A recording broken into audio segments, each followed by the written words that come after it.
So if it's as simple as that, let me see. Okay, one more time. And the screen is black. Let me see.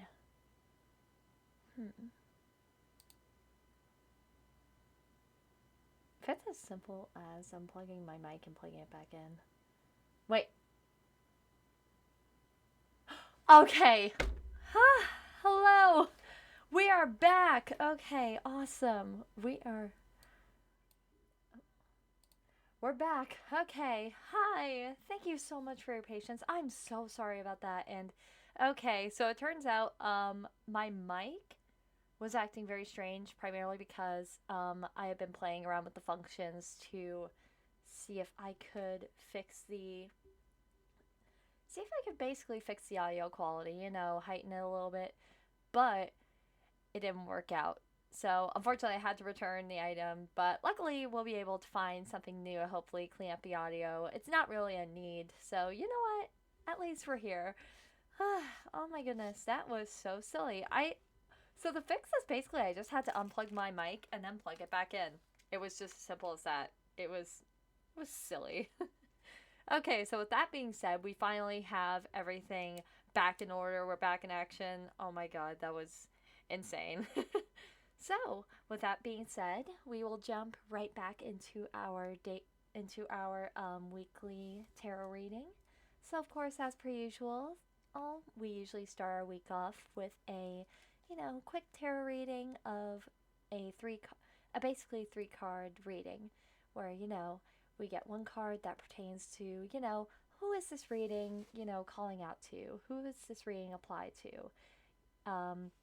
This may apply to you, this may apply to a friend, this may apply to someone in your life.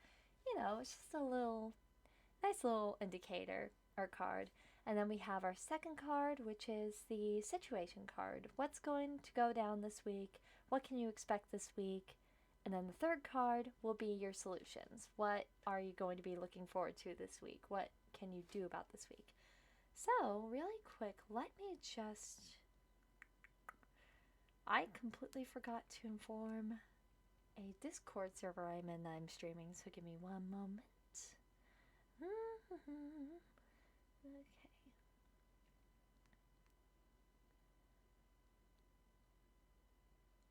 All seriousness, I could just copy the message and then.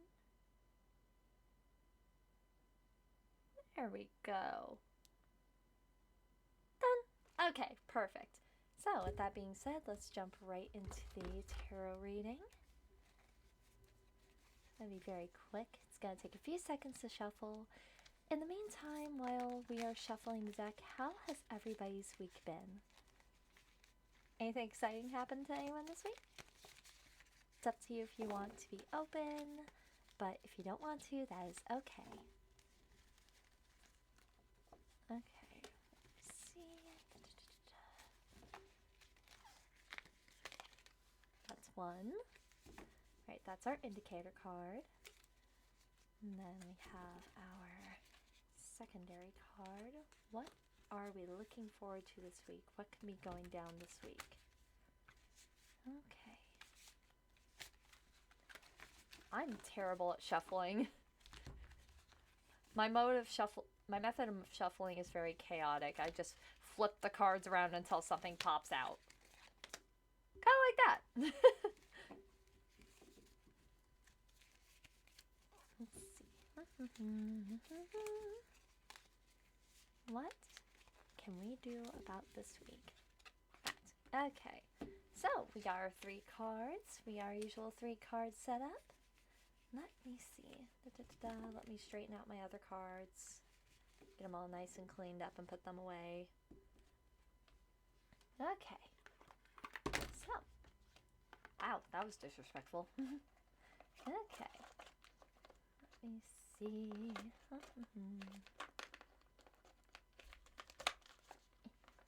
There we go. Okay. So, we got our three cards. Let's get started. Card one is our indicator card. Ooh, Death Upright. Okay. That's not a bad Okay, so the death card, of course, as we all know, the death card is very, in media it's usually portrayed as a very bad omen. It's horrible, it's disturbing. However, this is upright, and upright death cards oftentimes mean a positive change. So, that is a good sign. So, let me see, there's that. And that's only the indicator card, so luckily this week isn't going to result in death. Okay, so then we have what is going to go down this week. What can you expect this week?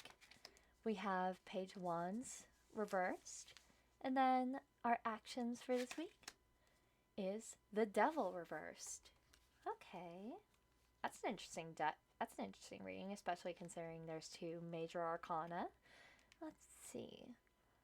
So we have death, upright. That would be number 13, yes. Okay. It may seem frightening, but death is really a positive card that signifies change. One phase is ending, and now you're entering a new one. This change can feel sudden. It might be scary or painful, and it may involve grief. But remember that death heralds new beginnings, too. Growing pains are signs of progress. Leave behind unnecessary and harmful attachments so that you may better embrace the new you. Okay, that's an interesting indicator card. So let's see, we have our action. So we have what could be going down this week. That would be the Page of Wands. I just passed by it. Let's see, Page of Wands reversed. When reversed, the Page of Wands may indicate a plan and that's been stunted or a design gone awry. Perhaps you started a project with grand goals only to find that it's not living up to your expectations. Maybe you're too intimidated to start due to complexities this plan might involve. In this case, the page invites you to approach your original idea from a different perspective. Okay. And then we have a devil card reversed for what you can do this week. Let's see.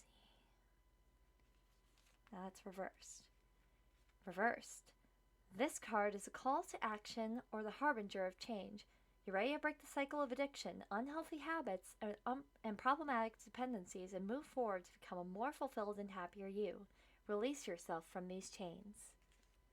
Okay, so that was a pretty straightforward reading this week. So, this reading pertains to those who, need a change in their life. Something is happening and you need things to be shaken up. Whether it be, you want to change something about your room or your looks, or maybe you want to get a haircut, or maybe you just simply want to take on a healthier habit, such as, waking up in the morning and making coffee for yourself, or exercising in the morning. Take this week to, this week is a week full of opportunity. The cards are telling you that this week is full of opportunity for you to change for the better, and this is the best time to do so. Some things may go awry, and yes, it's going to be a little tricky to navigate, but whether you want to start exercising more or you want to start embracing new horizons, a new hobby, you want to start painting, reading, etc., whatever your heart desires, go for it. This is the week to do it. Okay. So with that being said, that was our weekly reading. So let me quickly get everything set up and then we can get on to our reading. Now I know last week, unfortunately, we were not able to get as far in as I was hoping that we would. We're still on chapter 3 where we last left off with our first stream, which, by the way, I still have to upload on YouTube so everybody can catch up. I'm so sorry about that, by the way. I've been so caught up with everything. But luckily, I finally processed everything going on in my life, so I can finally sit down and edit all of that content and just get it all out. So when you go to my YouTube and see a spam of a bunch of old streams, don't mind that, or binge them if you want to, whatever you want.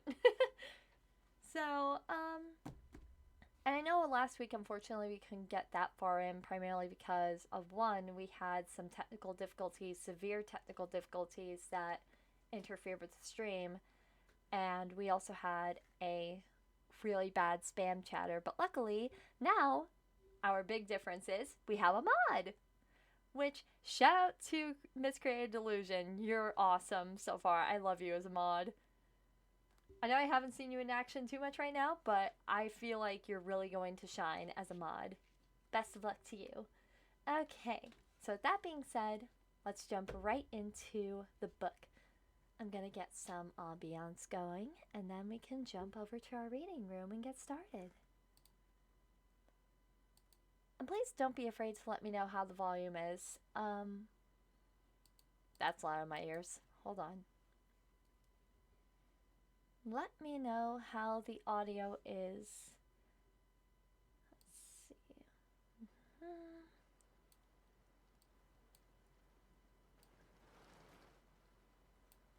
Okay, so let me see. Let's go to our reading room. Alright. Now, what do we think about the volume, guys? Is that good for the ambiance? Is the ambiance too loud? Is it too quiet? It's up to you guys. I'm just here to read and have a good time with everybody. Okay.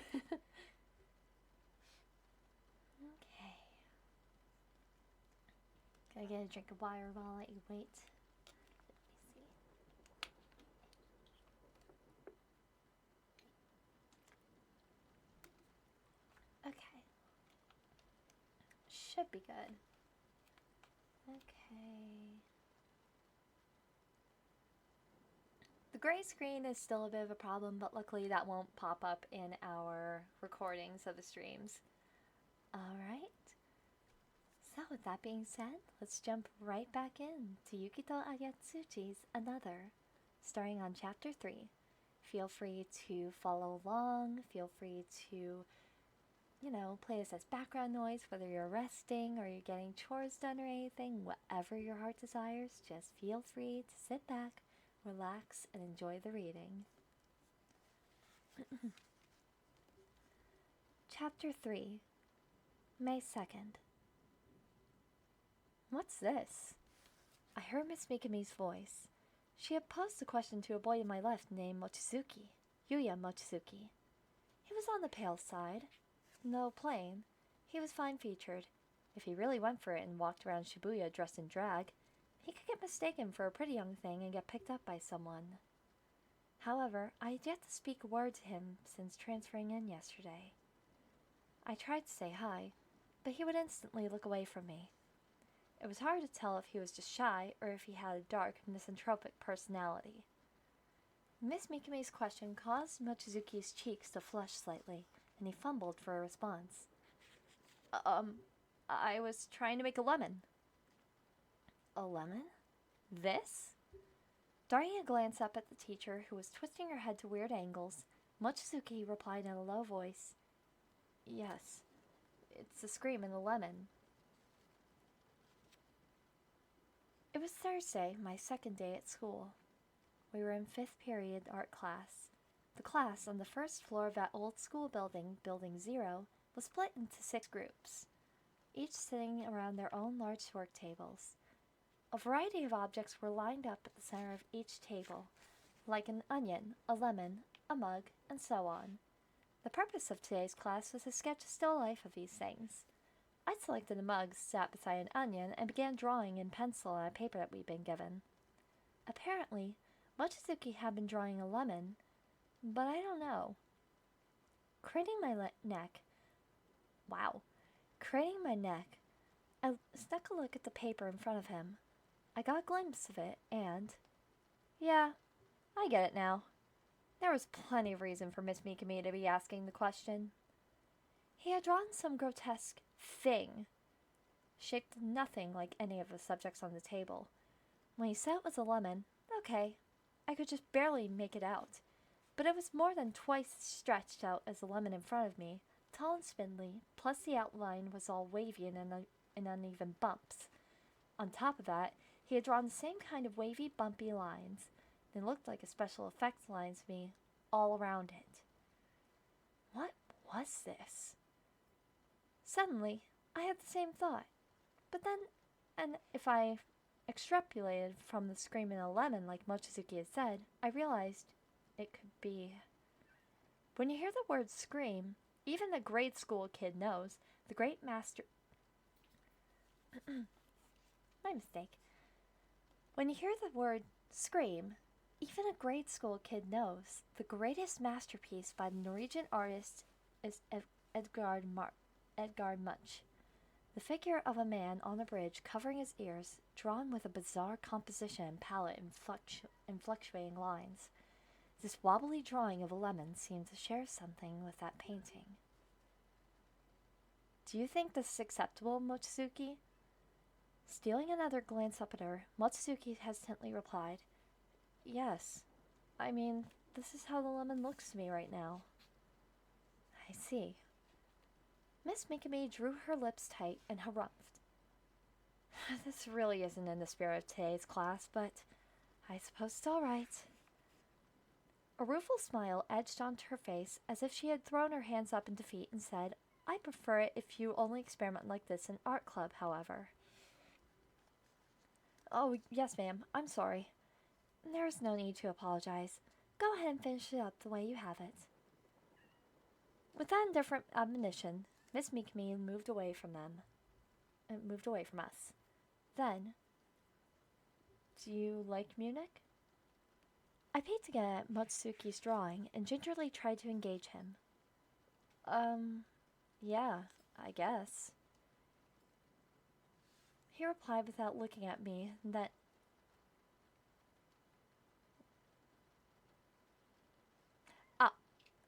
sorry, I read in the wrong voice.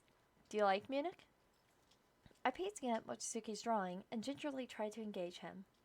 Yeah, I guess. He replied without looking at me, and then picked up his pencil again. But I didn't sense a strong blockade being thrown up, so I pressed on. But why did the lemon come out like that? He pinched his lips together and harumphed like Miss Mikami had done. That's how I see it, and that's how I drew it. That's all. You mean objects have screams too? That's not what's going on. People misinterpret Munich's painting all the time. It isn't the man that's screaming in the painting, it's the world around him. The scream is making him shudder, so he's covering his ears. So then it's not the lemon screaming either. Right. Is the lemon covering its ears? I don't think you're getting it yet. Well, whatever. So you're in the art club? Oh yeah, I rejoined in 3rd year. Which reminded me of what Teshigawara had told me yesterday about the art club being suspended last year. In April this year, the lovely Miss Mikami had become the sponsor. What about you? Then, for the first time, Mochizuki looked at me. He cocked his head to one side like a puppy. Are you going to join?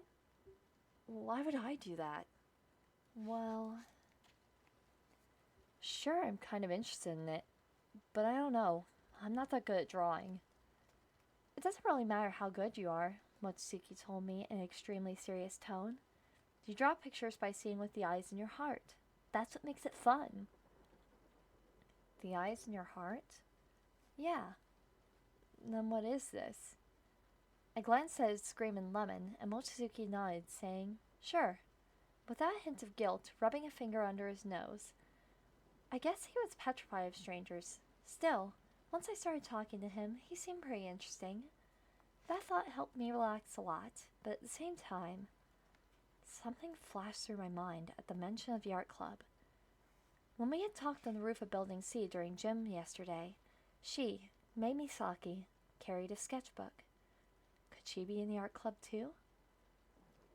The art room in Building 0 was twice as big as a normal classroom. The construction equipment in the room was getting old, and the amount of light it got left the place somehow dreary, but thanks to the high ceiling, the room didn't feel too oppressive. It made it feel even slightly bigger than it already was. My eyes wandered around the room, as if for the first time. However, I didn't see Mei Misaki anywhere. But she was in morning classes. I couldn't help feeling suspicious. There hadn't been a time for a leisurely chat, but I'd succeeded in catching her during one of the breaks between classes and shared a few words with her. I mentioned how she'd gone home alone in the rain yesterday, and other trifling things. I don't hate the rain. That's what she told me then. My favorite is when the cold rain in the middle of winter. The moment it changes to snow. I wanted to catch her at lunch and talk some more, but just like yesterday, she had disappeared from the classroom before I had noticed, and even now that fifth period had begun, she had yet to reappear. Hey, Sakakibara. Mochizuki was the one trying to start conversations now. I put my thoughts about May on hold. What? What do you think about Miss Mikumi? Out of the blue? I mean, I don't know. Oh, I see. Okay. Mochizuki nodded several times, murmuring in a low voice, and his cheeks tinted slightly red again. What's with this guy? Secretly, he had knocked me off balance a little. Does he have a crush on his art teacher? This kid? How does that work? She's more than 10 years older than you, dude. Munich made 4 copies of Scream and all. I'd heard that. I like the one at the Oslo National Museum of Art.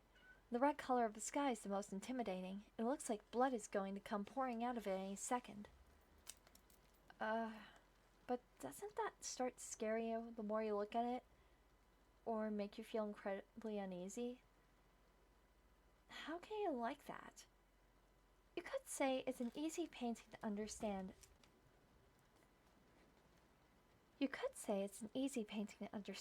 The visual impact is so intense, the underlying subject matter gets ignored, and funny or interesting parodies are everywhere you look. So I suppose, in a sense, it's a popular work. But of course, when Mochizuki said he liked it, he didn't seem to be talking on that level. Uneasy? I suppose so. It's a picture that drags those feelings out for me. That there's anxiety in everything, and that's just the way it is. And that's why I like it. You like it because it makes you uneasy? It's not like it goes away if you pretend you don't feel it. You're the same way, aren't you, Sakakibara? I'm positive it's the same for everyone. Even lemons and onions? I said it jokingly, and Mochizuki smiled a little shyly. Drawings are a projection of the imagination. Sure, but come on. After art class had ended, I wound up getting up and walking out with Yuya Mochizuki, and, as we wound up continuing our conversation, we walked down to the dimly lit hall of Building 0. Yo, Sakaki! Someone behind me tapped me on the shoulder.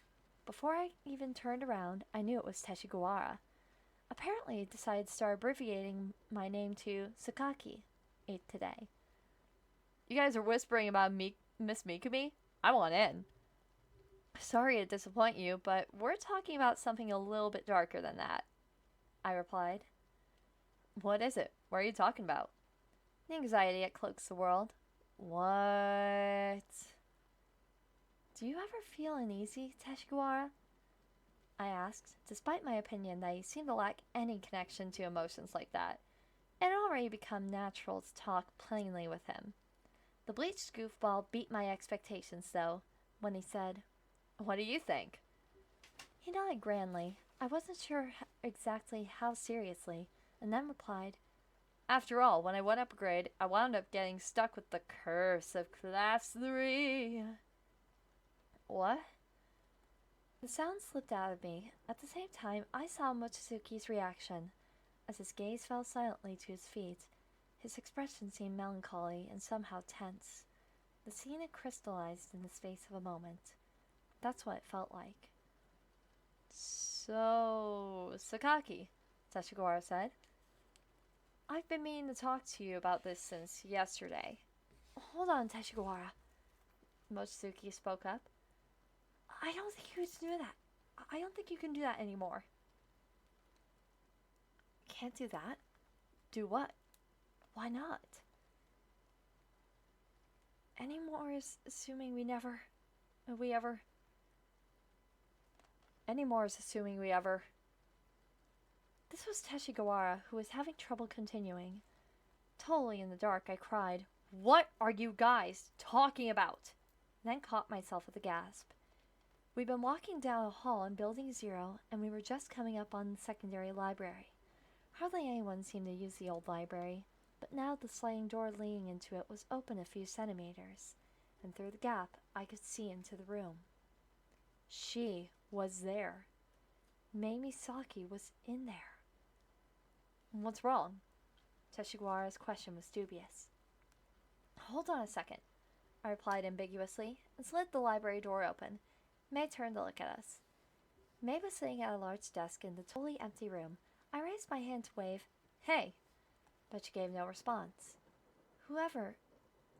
She gave no response whatsoever, and returned her eyes to the desk. "Hey, Sakaki, you aren't really... Sakakibara, what are you..." More or less ignoring Teshigawara and Mochizuki's chatter, I stepped into the secondary library. Oh, food was delivered. Give me one moment. Da, da, da.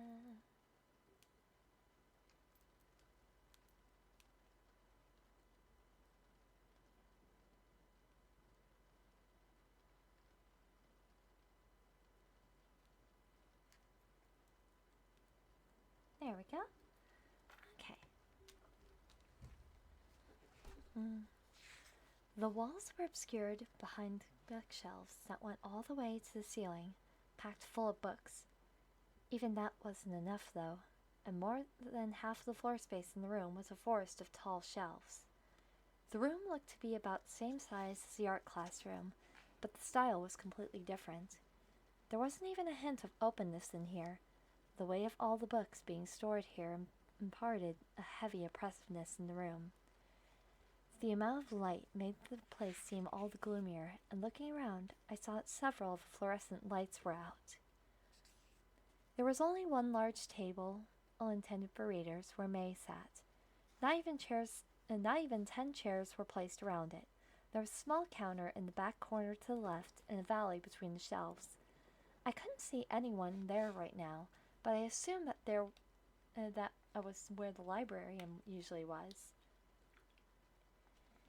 In this space, suffused with the unique smell of old books, where time seemed to have come to a rest, that's where she was.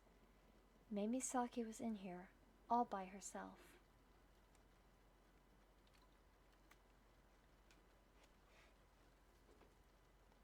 Even as I approached, she never so much as glanced at me. Lying open before her on the desk was not a book, but her large octavo sketchbook. Had she skipped art class to come here and draw by herself? "Do you think you should have come in here?" Mei spoke without shifting her gaze. "Why not?" I retorted. "Your two friends didn't stop you." "Guess not." There was something strange in how everyone else in the class acted when it came to her, although I had started, ever so vaguely, to guess why that might be. "What are you drawing?" I asked, dropping my eyes to her sketchbook. It was a sketch of a beautiful young girl, done in pencil. It didn't have the style of an anime or manga drawing. It was more realistic, naturalistic line drawing. The body shape was delicate, its sex barely distinguishable. The limbs were slender, the hair long, the eyes, nose, and mouth hadn't been drawn yet, but still conveyed the image of a beautiful girl. "Is this a doll?" I had a reason for asking that. The shoulders, elbows, wrists, hips, knees, and ankles, at each joint, I could see in the drawing the characteristic form that certain types of dolls have, the signature structure in what's called a ball-jointed doll, shaped exactly as the name implied. Without answering, Mei disinterestedly dropped the pencil she had been holding on top of the drawing. "Do you have a model? Or is it all from your imagination?" I piled up the questions even as I prepared to hear, "I hate the way you're interrogating me." Finally, Mei turned her face towards me. "I can't say which it is. Maybe both." "Both?" "I'm going to give this girl huge wings last of all." "Wings? So is she an angel?" "I don't know. Could be." It could be a devil. A comment like that seemed ready to follow, and my breath caught for a second, but Mei didn't elaborate. A faint smile was all that touched her lips. "What happened to your eye?" I tried changing the subject to something I had been wondering this whole time. You've had that on since I've seen you at the hospital. Did you get hurt? You want to know. May tilted her head slightly, her right eye narrowing. Flustered, I told her, if you don't want, that's okay. Then I won't tell you. Just then, the crackling sound of an electronic chime started up somewhere in the room. Apparently, the battered old speaker was still being used despite its state of disrepair. It was the bell to start sixth period, but May made no move to stand up. Maybe she was going to cut again. Should I leave her, or drag her with me? I was having trouble deciding.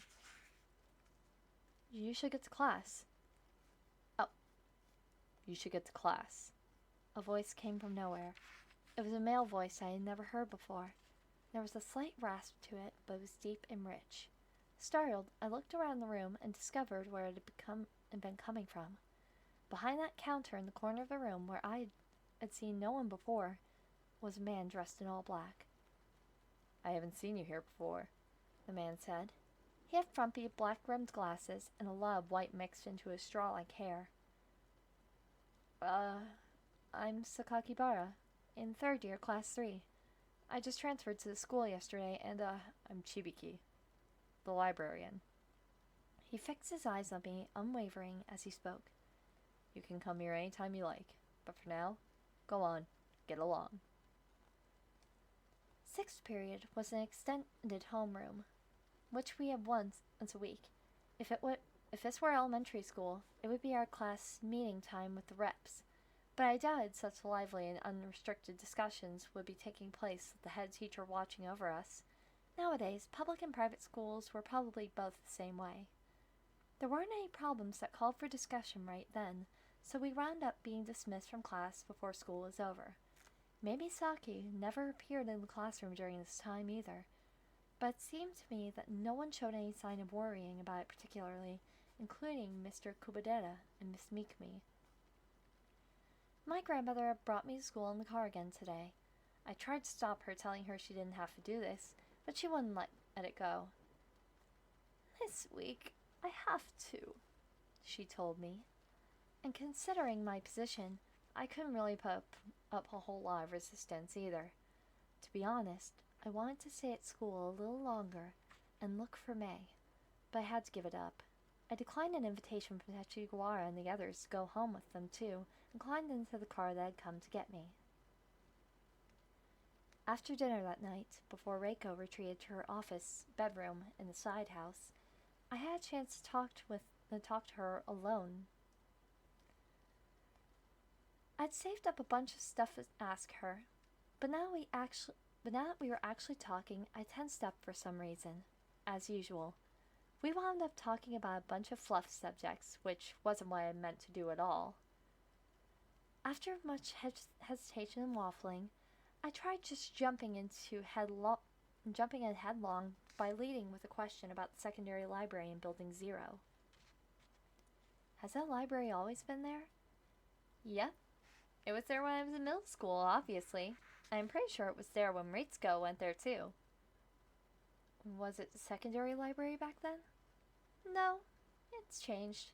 It must have become the secondary library after the new buildings were finished and the new library was ready. Probably. Reiko had been propping her chin up on one hand, resting her elbow on the table. She switched arms and took a swig of her beer from her glass. Then she gave a soft laugh. A soft sigh. She didn't show it openly, but she probably found her day-to-day adult life exhausting. Do you know a librarian in the secondary library? I caught this quick glimpse of him today, but there was something about him that made him feel like the ruler of that room. So I was thinking, he must have been there forever. You mean Mr. Chibiki? Yep, that was his name. You're right, Koichi. He does have a sort of impression. The ruler of a library. He's been there since my time. He's real crusty and always dresses in all black. And there's something kind of mysterious about him. Most of the girls thought he was creepy. I bet. Did he say anything weird to you when you saw him today? No, nothing special. Shaking my head slowly, I thought back on the scene. I was the only one he ordered out of the library. Would it become a May after that? Had she stayed there and kept working on her drawing? Or had she...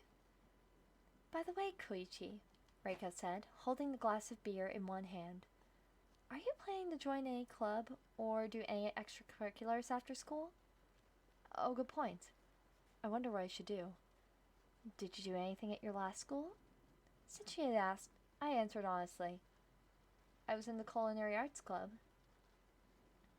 I joined it with a touch of sarcasm intended for my father, who was happy to foist all of the housework off on me. My cooking skill had gone up a couple levels thanks to that, but my father never showed any sign of noticing the results. I don't think North Yomi has anything like that, Reiko answered, her eyes softening in a smile. It's only a year anyway. I don't need to force myself to join something. Oh, but today someone asked me if I wanted to join the art club. Oh, really? But I don't know after all. That's just like you, Koichi. Draining what remained of her beer, Reiko rested both of her elbows on the table and put both hands to her cheeks. Then she looked straight into my face and asked, Do you like art? I don't know about like. I think it's kind of interesting. Reiko's gaze felt like a blinding light. Unconsciously, I dipped my head slightly as I replied, saying exactly the feelings that come bubbling out of my heart. But I'm not very good at drawing. More like just plain bad at it. But despite that, this is a secret, okay? No one knows yet. But I kind of want to go to college for something related to art, if I can. Wow, you do? And that's the first I've heard of it. I want to try sculpture or plastic arts, something along those lines. My glass was filled with my grandmother's specialty vegetable juice, which she had made for me. I took a timid sip of it, trying to be strong about the celery, which I despise, that she had mixed into it. What do you think? Pretty harebrained, huh? I steeled myself. Reiko folded her arms over her chest and murmured again. Finally, she said, Some advice. First, speaking from experience, parents usually refuse out of hand when their kids say they want to go to art school or any fine arts academy. Not a surprise. I don't know what your dad would do. Maybe he's the type to tear into you if he finds out. I wouldn't expect that, but he might. Second, Reiko went on, even assuming you get into an art school or a fine arts academy like you wanted, after you graduate you have shockingly few marketable job skills. Obviously, some of that depends on how much talent you have. But the most important thing is luck, I think. Excuse me. So that's what it is. So that's what it was. Already with the realism. Third, alright already. I was ready to call it quits then and there. But Reiko's last piece of advice was a tiny bit of salvation, offered with kindness softening her eyes again. Despite that, if you really want to go for it, there's no reason to be afraid. I think it's very unbecoming to give up before you even try whatever you're doing. You do? Yeah. That's important to you, right? Whether you're cool or not? Reiko slowly rubbed her cheeks, which had flushed slightly with the effects of the alcohol with both hands. Of course, the issue is whether or not you think you're cool. The next day, Friday, May 8th, I didn't see Mei Misaki all morning. I thought maybe she was out sick, but she hadn't looked it yesterday at all.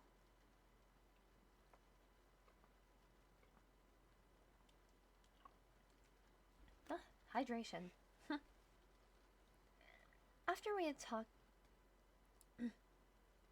Could it be? My mind had hit one possibility.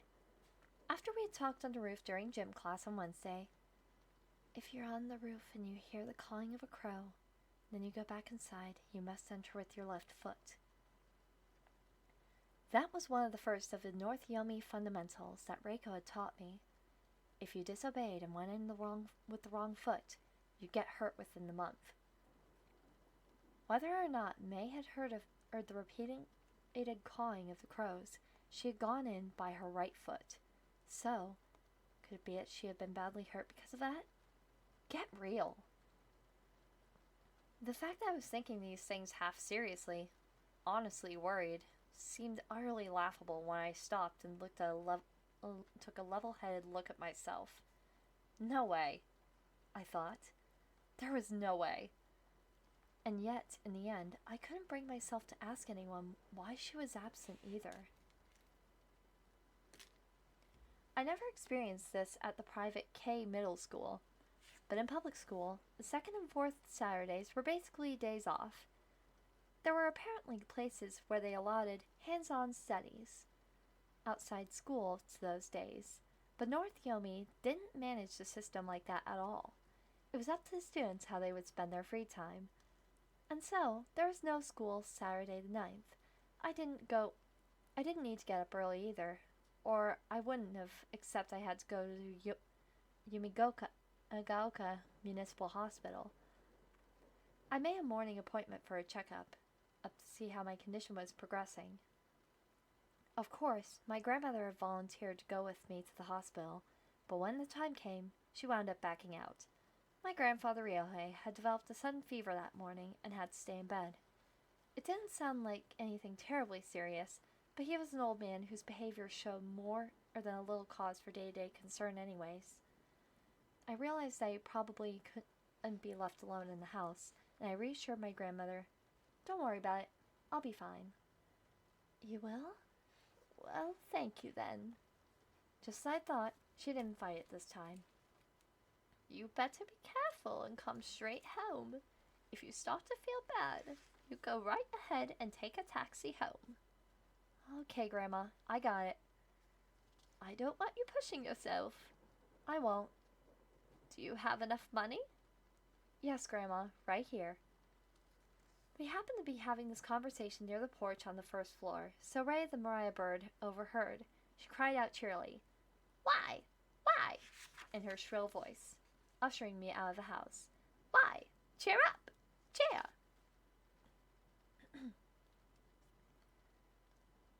"Good. Good," the lead physician murmured, nodding. After he had scrutinized the images of my lungs, which were lined up on the X-ray illuminator, he was a man just beginning to enter old age, and he issued his opinion with a breezy tone. "Everything looks clear. Excellent. No issues at all." "Even so, exerting yourself is still out of the question. I'd say let's take another look in 1 or 2 weeks. If there are no more changes, then you should be okay for gym class." "Thank you." "Excuse me?"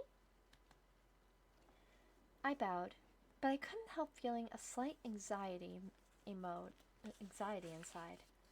Last fall, I had an outpatient checkup like this shortly after I was released from a hospital. I had gotten the same go-ahead then too. But, of course, no matter how much I worried about stuff like that, going forward, it wouldn't change anything. He should be out of the woods now too.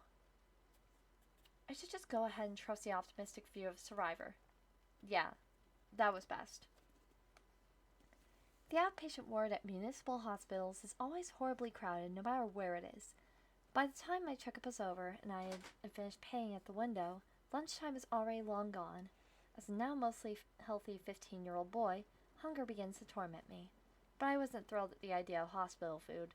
I'd just find a hamburger place or some donuts on my way home. I had left the hospital and was heading for the bus stop when all at once I reconsidered. I was visiting the hospital for the first time in 10 days, and thankfully, though she'd probably get mad at me for saying it, my grandmother wasn't with me. I had nothing better to do, so it would be stupid not to act somehow, even in the smallest way. This is a far more important issue than stomach hunger, wasn't it? Yes, it was. I decided to go back into the hospital. I headed for the place that had served as the main stage of my life at the end of last month, the inpatient ward. "What's this? How's it going, horror boy?" I had taken the elevator up to the fourth floor and was just swinging by the window at the nurse station when I ran into a nurse I recognized, just coming out of the hall. Skinny and tall, her large bugging eyes giving her an unbalanced look. It was Miss Mizuno. She had told me that she had just gotten her full qualifications as a nurse last year. It hadn't been long since she had started working there, but she was probably the hospital worker I'd talked to the most during my 10 days there. Miss Sanae Mizuno. Oh, hello. Ask and you shall receive. It wasn't quite as grand as all that, but this chance encounter right at this moment was something I had hoped and prayed for. What's wrong? It's Sakakibara Koichi, right? Your chest didn't get messed up again, didn't it? No, it's nothing like that. I quickly shook my head. I came for an outpatient checkup today. No issues, they said. Oh, then what are you doing up here? Because I wanted to see you. I realized that sounded kind of inappropriate even as I said it. Miss Mizuno instantly came back with a theatrical reaction. Well, I'm flattered. I thought maybe you'd be lonely at your new school if you didn't have some cronies to talk horror with. But you're not, are you? How is it? Well, the truth is, I wanted to ask you something. The thing that I brought us to such friendly terms was a Stephen King novel I had been reading while I was hospitalized. Her eyes had landed on the title. Is this all you read? She asked me. Not all, no. Her expression was that of a person witnessing something abnormal, so I was going to respond even more curtly, but then... So what else do you read, though? So what else do you read, then? She asked next. I blurted out, Kuntz, I guess? That made her chortle, and folded her arms over her chest like an old man. She looked as though she was holding back a fit of laughter. That was when she had given me the nickname Horror Boy. It's pretty unusual for someone who's hospitalized to read things like that. Is it? After all, people usually want to avoid being scared or in pain, no? And when they're sick or hurt, they are usually scared and in pain. I guess. But I mean, it's only a story in a book, so I don't really... Yep, you're totally right. I'm impressed, Horror Boy. What became clear almost instantly was that she, too, was actually pretty into things like that herself. Asian or Western, modern or classic, she would read the novels and watch the movies. Apparently, she was feeling pretty lonely herself, since she didn't have any cronies to talk horror with at her job. And so, up until the day I was discharged, she would tell me the works she recommended by authors I had never read, like John Saul and Michael Slade. But I digress. I had told Miss Mizuno, I want to ask you something, promising myself I would have some other chance to discuss our common interest. On April 27th, that was Monday of last week, did a girl die at this hospital that day? On April 27th? She obviously thought it was a strange question. Miss Mizuno blinked her goggling eyes. Last week Monday. You were still here then, weren't you? Yeah, that was the day you took the drain. That was the day you took the drain out. And what's this about all of a sudden?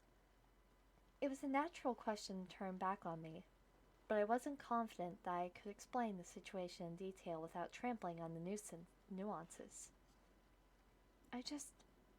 Something's been nagging at me.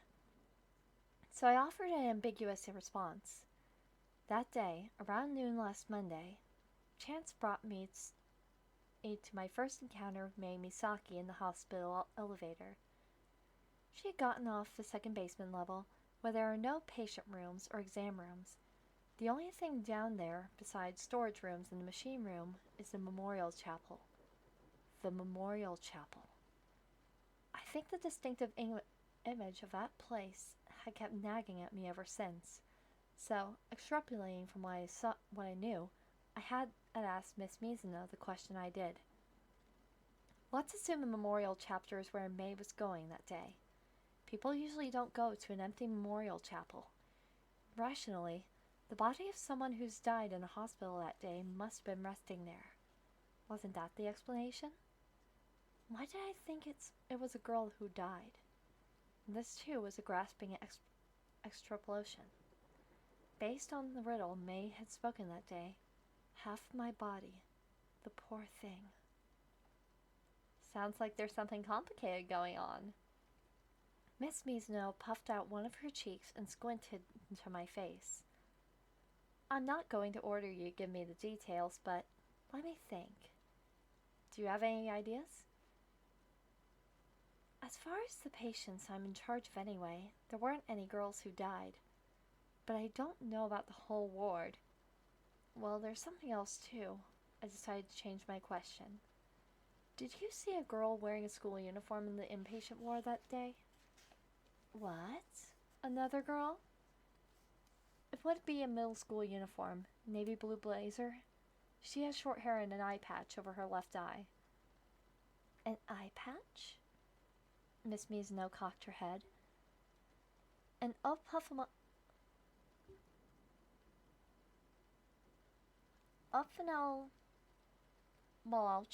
patient? Oh wait, hold on a second. Did you see her? Not that. The thing about any girls passing away that day. Yeah? Let me see. As she murmured, Miss Mizuno began tapping the middle finger of her right hand against her temple. I think there might have been one. Really? I think so, but I only heard about it in passing. She moved us to the sparsely populated lounge, rather than standing in the hallway of the ward with all the traffic from patients, their families, and doctors and nurses. She was probably making the point that if we kept standing around talking out in the hall, there might be problems. I'm not totally sure, but you said it was last Monday. I think it was around then, Miss Mizuno said, keeping her voice pretty low. Was it a girl? I remember some talk about a young patient who had been hospitalized here for a while, who suddenly passed away. Do you know the person's name? My heart was pounding louder than I'd like, but at the same time, I didn't know why, but I couldn't help the shudder running from my body. Do you know their name, or what they were sick with, or any details? After hesitating for a moment, Miss Mizuno stole a glance around and then lowered her voice even more. Why don't I see what I can find out? You won't get in trouble? If I just ask around, it shouldn't be too hard. You have a cell phone, didn't you? Yeah. Give me the number. She gave the order briskly, pulling her own phone out of the pocket in her smock. I'll let you know when I find anything. Really? You won't get in trouble? For an old literature buddy, you came all the way here, so you must have some reason for it. The novice nurse who liked horror novels said, a teasing look in her bulging eyes. In exchange, you have to tell me why you want to know sometime. Okay, horror boy? Blue eyes empty to all, in the twilight of Yomi. It was well before twilight began to fall on the city of Yomiyama when I found this eccentric signboard. I was on my way home from Yumigaoka. I'd gotten off the bus at a place called Akatsuki, located at the halfway point between the hospital and my grandparents' house, as I figured it, using my half-formed map in my mind. I had addressed the hunger pains at the fast food place I saw there when walking around the malls downtown nearby. Despite being a Saturday afternoon, the town was almost empty. Yet as I wandered the street, I recognized some of the faces of the people I'd passed, naturally enough. No one spoke to me as I spoke to no one. No one spoke to me, and I spoke to no one. And nothing particularly drew my interest. I moved away from the downtown and away from the bus route. Down a narrow alleyway, I came across an open area with a bunch of nice houses. Then came out the other side of that, too. In the end, I didn't have a particular motivation in mind. I was just walking wherever the spirit took me. And if I got lost, well, things would work themselves out. That spirit I'd gone into my excursion with, such is the strength of a boy who'd lived for 15 years in Tokyo without a mother, perhaps. I realized that today marked the 3rd week since I had come to Yomiyama, It was the first time I had had this much freedom, and unoccupied, and unconcerned looks, and unconcerned about the looks from others. If I didn't get back home before nightfall, I knew my grandmother would be incredibly worried. But she'd probably call my cell phone when that happened. Freedom was finally mine to savor. It's not how I felt, at all. Truly, all I wanted to do was go aimlessly around town on foot by myself. That was it. It was just past 3 in the afternoon, and yet the world seemed strangely washed out. I felt no sign that it was about to start raining, and yet unseasonably dark clouds were piled high overhead. All at once, I got the idea that they were a reflection of my own state of mind. Only moments before, I had seen a sign with the town's name, Misaki, on a utility pole. Another Misaki, huh? Different characters, but... I jotted the name down on the so-called map in my head. I guess that my current location was, very roughly speaking, in the center of a triangle formed by the hospital, my grandparents' house, and school. That was when it happened. There was a road, on a hill with a pretty steep grade. I could see small shops here and there, each separate from the other. But I was in the midst of a deserted residential area when suddenly, blue eyes empty to all, in the twilight of Yomi. My eyes stopped on the eccentric sign where these words were written in cream-colored paint on the black painted board. An unfriendly 3-story building made of concrete, the building had a different look from the private homes nearby, sort of like a multi-tenant building, but it didn't look as though there were any shops or offices on the second or third floors. The sign poked out almost imperceptibly beside a door that appeared to be the entrance to the building's first floor. Beside that was an exterior staircase that went directly to the upper floors. An oval, a fixed sash window faced the road, a slight distance from the entrance. Was it a show window? If so, there weren't any lights on inside, and it had a plain look, as if it wasn't even being used. Unconsciously, it coming to a halt, I looked at the sign again, reading out the words written there in a low voice. Blue eyes empty to all in the twilight of Yomi. What is that? Below this was another board, like a placard. This one of old, unvarnished wood. On it were the simple following words, written with what looked like a calligraphy brush. Visitors welcome, Studio M. What was this place? Antique shop or something like that? Or maybe... All of a sudden, I felt as if someone, somewhere, were watching me. I looked around, but there wasn't even anyone walking down the street, let alone someone staring at me. The sky was low and darker than ever. The image of this one corner of the town called Misaki, being dragged down rapidly into twilight, seized my mind. I walked over to the oval window, half fearful. Beyond the glass it was dim, preventing me from seeing in very well. I walked up to the window and brought my face close to the glass to peer inside. Whoa! A brief cry escaped me as my body froze. A cold numbness surged in an instant from the back of my neck, through both shoulders and into my arms. Beyond the window there was something incredibly strange and very beautiful. A round black table was set up on the floor, a deep red cloth spread over it.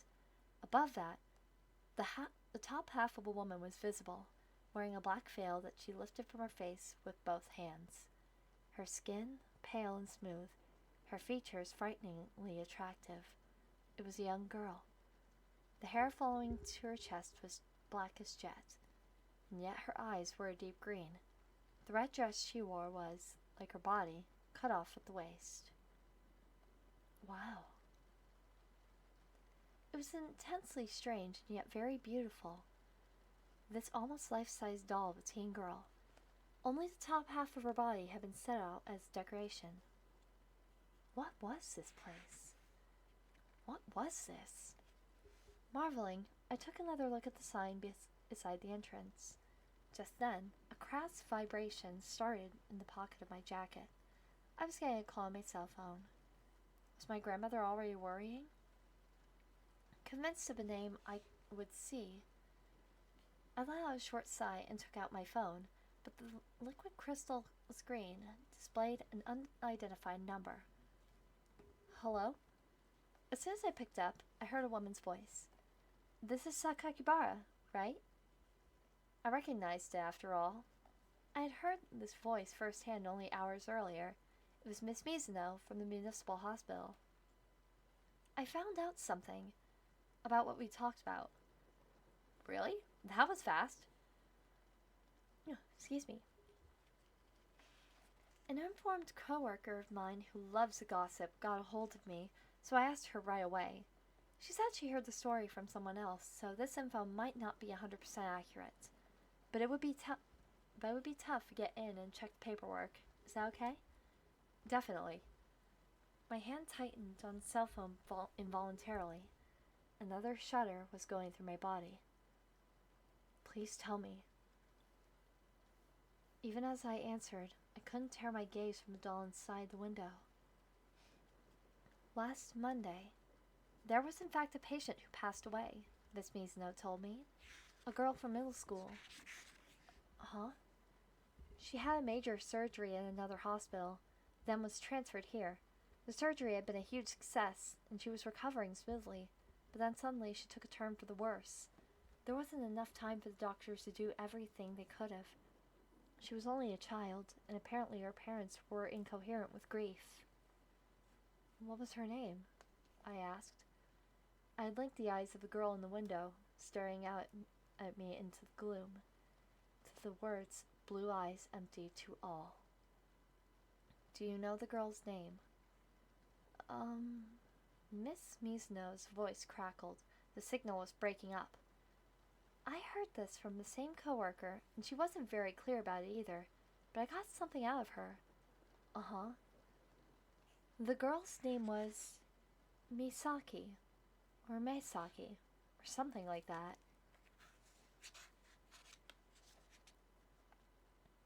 Chapter 4. May 3.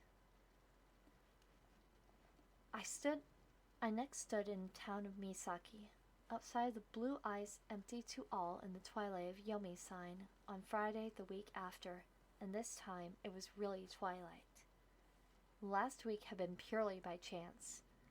I found this place by rambling aimlessly through the town, but this time the situation was a little different, which isn't to say that I had intended to come here from the start. I had moved with a different purpose, and as a result, had returned without meaning to. There was still time before the sun disappeared, but the level of light in the area had already merited to the word twilight.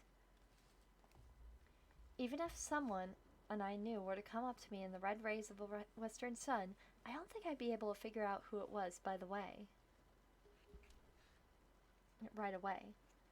I'd already forgotten my original purpose. I would leave it and just go home. Just as the thought that brought me to the verge of turning on my heel, I had noticed something. The sign for the Twilight of Yomi was sitting right in front of my face. My feet went towards it as if it were sucking me in. Beyond the elliptical show window was the beautiful yet disturbing doll of a girl's upper body, just like last week, and her blue eyes empty to all reflected my image vacantly. What was this place? What was it like inside? These were the things that had been constantly on my mind since the first day. There was no way to resist my curiosity. I banished my original purpose to the corner of my mind and pushed open the door beside the sign. A bell overhead jangled dully, and I took a timid step forward. A gloomy, indirect light, more like twilight than the twilight outside, served to set the mood. The space went off into obscurity, farther back than I had expected, and it was quite vast. Rings of faint light were picked out here and there by wispy colored spotlights, bringing a variety of dolls large and small out of the darkness. There were big ones over a meter tall, and there were even more smaller ones. Hello there, A voice greeted its customer. To the left of the entrance, the spot right behind the show window, was a long, thin table, behind which I could see a figure. It wore clothes of a dull color that seemed to melt into the gloom within the shop. From the sound of the voice, I could tell it was a woman, and an old woman at that. Hello? What's this? Perhaps we...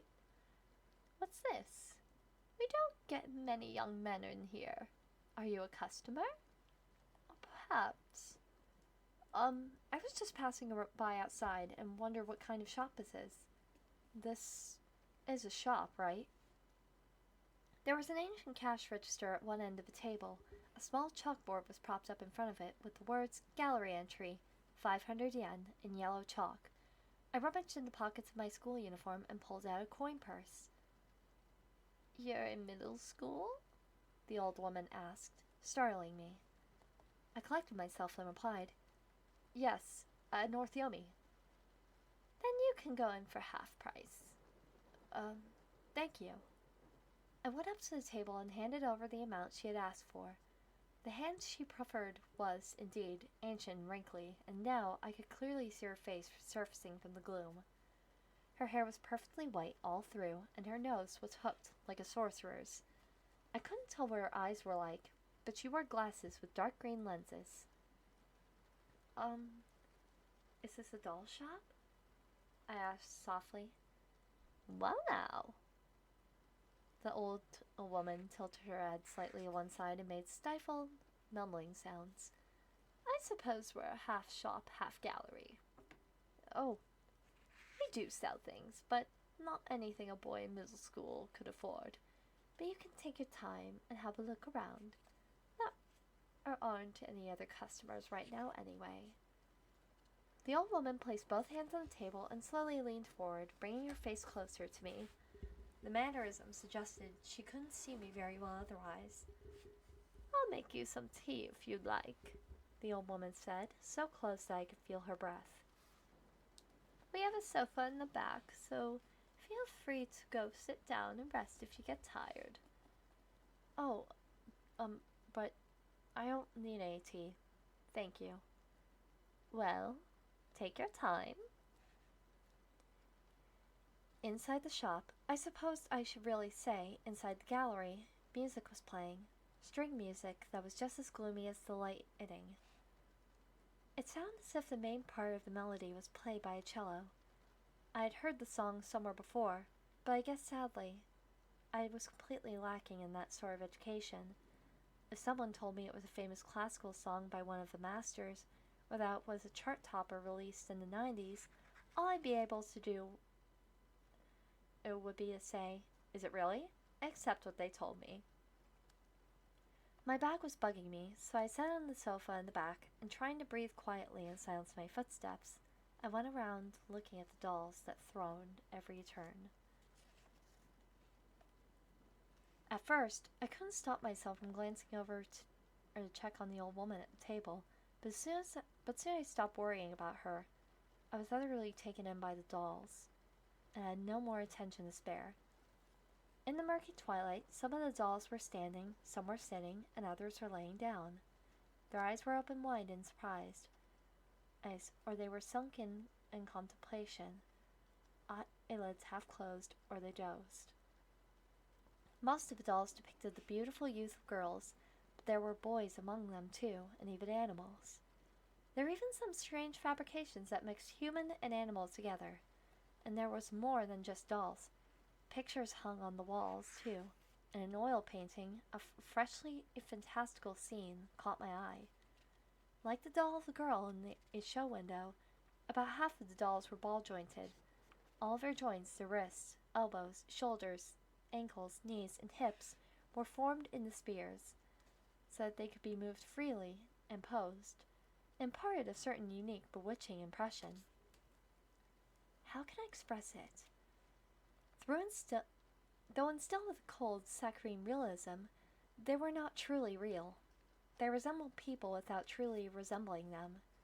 They were a part of the moral world, but did not truly belong. as if they managed to take on these forms and preserve a shadow of their existence at the vague seam between here and there.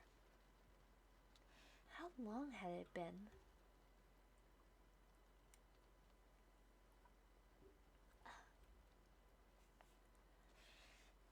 I had been taking deep breaths. I felt as if, without realizing it, a bizarre idea had taken hold of me, that I had to breathe for them, who had no breath. I had passing knowledge about these kinds of dolls. I had found a photo collection in my father's library by a German doll maker named Hans Bellemer. I think the spring break ink right before I started middle school. I also see a couple of photo collections of a ton of dolls of the same kind, made by lots of people in Japan, that drew some amount of influence from him. This is my first experience seeing real ones up close, though, and so many of them at that. I focused on continuing to breathe deeply, partly because if I didn't, it seemed as though my own breath may stop and I would never notice. Most of the dolls were accompanied by placards with the name of the person who had made them. Same with pictures on the walls. None of them were names I knew, but for all I know, some famous artists might have been among them. Visitors welcome. After I finished a quick survey of the forest of dolls and was about to go back to the sofa and grab my bag, I discovered this flyer on the wall in the corner all the way at the back. There was an arrow down next to the words, pointing at an angle downwards. Huh? Looking much, much closer, I saw what appeared to be stairs descending to the basement. I turned to look back at the old woman. She sat in the gloom behind the table, her head bowed, not moving in the slightest. Maybe she was in the middle of a nap, or she could have been thinking about something. In either case, since it clearly said visitors welcome, I didn't think I had to ask before going downstairs. Still breathing deeply, I quietly made my way down. There was less room to move around in the basement than on the first floor. It felt like a crypt. The temperature was low and it was pretty chilly. It was probably because they kept a dehumidifier running to control the humidity. Yet even with these practical thoughts in my mind, and perhaps because of the cold crawling through my feet, I felt as if energy was being sapped from my body with each step down I took. When I descended the staircase, my mind clouded for some reason, and my shoulders grew heavy, as if I were carrying some invisible burden. And then, just as I expected, though I had no concrete reason to think it, a scene fully separated from the world of mortals awaited me there. In the lighting as gloomy as it was on the first floor, but with a slightly stronger white glow, a huge number of dolls were set up on an antique card table, on chairs with armrests, in curio cases, on a mantel over the fireplace, or even right on the floor. It might be more accurate to say not dolls, but all their various parts. Upper bodies, like the girl in the window, rested on a table. Abdomens set out on the chairs, heads and hands were arranged on several display shelves. That was the state of this room. Several arms stood on end inside the fireplace, and feet poked out from chairs and shelves. When I describe it like that, it's hard to get away from thinking the place was sick, grotesque. But oddly, I didn't think so. I could feel, I don't know why, a kind of overarching aesthetic in the organization of the space, including the disorderly, cluttered arrangement of all these parts, and yet, maybe it was only my imagination. Aside from the fireplace, there were several niche-like depressions formed in the white mortar-painted walls. Naturally, these had been turned into doll holders, too. There was one depression with a doll missing only a right arm. Its features were very like the girl in the window. In the depression next to this was a young boy with the lower half of his face hidden, thin, bat-like wings folded behind him. There was also a depression holding graceful conjoined twins, whose abdomens were linked. As my feet carried me slowly to the middle of the floor, I made an even more conscious effort to breathe deeply. With each breath, the cool air seeped into my lungs, then spread through my entire body. I felt as if I were drawing closer into their world. The thought struck me out of nowhere. Or maybe the same gloomy string music that was playing upstairs, if the music stopped, I might be able to hear the secret whispers passing between the dolls in this cool basement room. That feeling came over me too. Why? What was I doing in a place like this, surrounded on all sides by these things? It wasn't a question I had posed to myself in such concrete terms, of course. It's too late to be. My original purpose, to use a not very nice name for it, I had been following someone. When sixth period had ended, I had left the classroom of Yuya Mochizuki, the Munich aficionado, whose house lay in the same direction as mine. Somehow, Kazumi and Teshigawara had a small baby-faced boy named Meijima, apparently he's actually one of the best in the kendo club, ended up joining us. Suddenly, out a window in the hall, I saw Mei Misaki walking through the schoolyard. For some reason, she hadn't shown up to any afternoon classes that day, and I didn't know where she had gone. From the perspective of guys around me, the way I acted right after I saw her must have been groan-inducing. Not again. As soon as I could abruptly say, "Well, I'll see you guys," I left them behind and ran off. It was May, who hadn't shown herself at school at all on Monday and Tuesday that week. Maybe she really had been badly hurt. Her absence had inflicted my worry, but then when Wednesday morning she appeared, looking totally blameless, and sat inconspicuously at her desk all the way at the back next to the window, just like always, I didn't see any sign that she had been hurt or sick. I thought that maybe, like last week, we'd be able to talk on the roof during gym class that day, but my hopes were quickly dashed. She simply wasn't there, and that's how the day ended, too. But the Thursday and Friday that followed, in other words, yesterday and today, I've been able to find a couple of opportunities to share a few words with her. To be honest, I would have liked to take more time and talk about a lot more. But what could I do? I never got an opening to bring anything up. And then I spotted her just as I was heading home. When I think back now, it's pretty embarrassing. I basically acted purely on the impulse of the moment.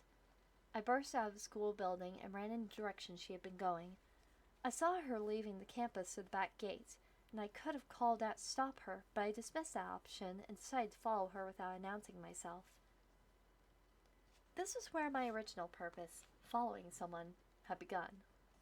I followed May, time and again thinking I had lost sight of her on the streets outside of school, which I didn't know very well, but then I would find her again.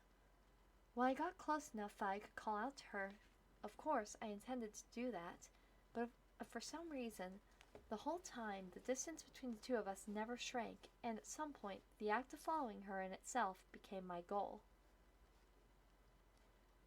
Twilight was beginning to creep in, and I had lost sight of May once for all. That was just a little while ago, having no idea whatsoever which roads I had taken to get there. Without realizing it, I had arrived here, beside the blue eyes empty to all in the twilight of Yomi in the town of Misaki. Mei Misaki. In the few days that had passed since I had come to the school, the alienness, you could call it the enigma, that surrounded her, had grown stronger and deeper, creating a certain shape in my mind. Even so, I couldn't really grasp what it was fully. There was a mountain's worth of things I didn't understand or couldn't form opinions about, actually. I suppose the things I didn't understand still far outnumbered everything else. There was also what Miss Mizuno had told me about. I struggled trying to figure out how I could interpret the information she had given me, but nothing came together. Honestly, I was pretty much at a loss. Asking her would be the quickest way, I knew. I knew that, but... Something close to a scream escaped me. I had just noticed something set all the way in the back of this bizarre basement space, something my eyes had and so far missed. It was standing there, easily as tall as a child, painted black, was a hexagonal box. A coffin? Yeah, that's a coffin. A large Western-style coffin that had been secreted away down here, and inside it... My head was starting to cloud, and I shook it fiercely. Rubbing my chilled shoulders with both hands, I walked up to the coffin. The doll inside it. It was of a style different than the other dolls on this floor. My eyes were arrested by it. Inside the coffin was a doll of a young girl, complete with all of its parts, hands, legs, head, clothed in a thin, pallid dress. It was a bit smaller than life-size. I could say that with certainty because I knew someone who looked exactly like this doll. May? That was why my voice trembled slightly as I spoke. Why would it look like May? The hair was reddish-brown, unlike May's, and went past the shoulders, but the features, the build, all of it was exactly the same as the Mai Misaki I knew. The right eye, fixed on empty space, was a blue eye empty to all. The left eye was hidden behind her hair. The skin tone was even more pale and waxen than the real May. Her mouth, edged with a pale tint on the lips, was slightly open and looked as if it might start speaking at any moment. What would it say? To whom? What are you? I grew even dizzier. I cradled my head gently in both hands and stood frozen before the coffin, spellbound, stunned. Just then, out of nowhere, her voice came to my ears, though I didn't know how I could possibly be hearing it. Huh? So this stuff doesn't bother you, Sakakibara? Obviously the doll in the coffin hadn't spoken. That was impossible. But for just a moment the delusion had me in its grasp, and I'm not even exaggerating when I say I was so surprised I thought my lung was going to collapse again. I fell back a step, uncomprehending, my eyes locked incredulously on the doll's lips. The next moment I thought I heard a snort, but of course the doll's lips hadn't moved at all. Why? Why? Again it was her voice that spoke. Are you here? That was definitely the voice of Mai Misaki. So then, it really was coming from the doll right in front of my eyes. Was it a hallucination? It could be.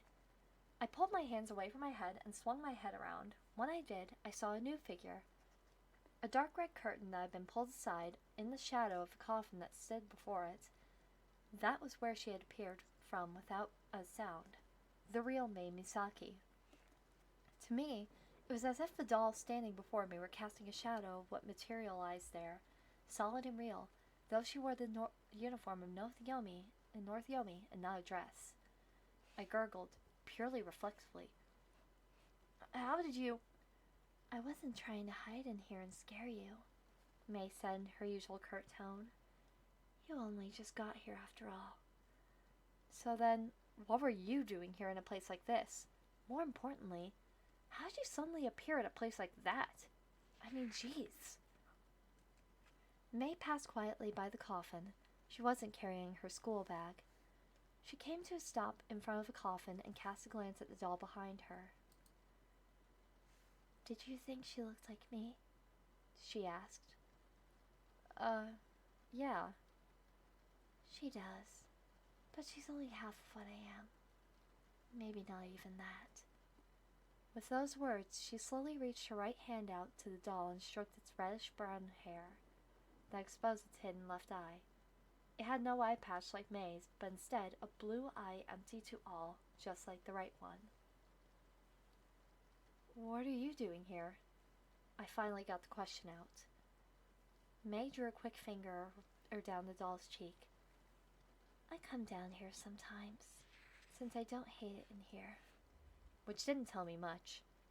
It didn't answer the question of why she had come into this building in the first place.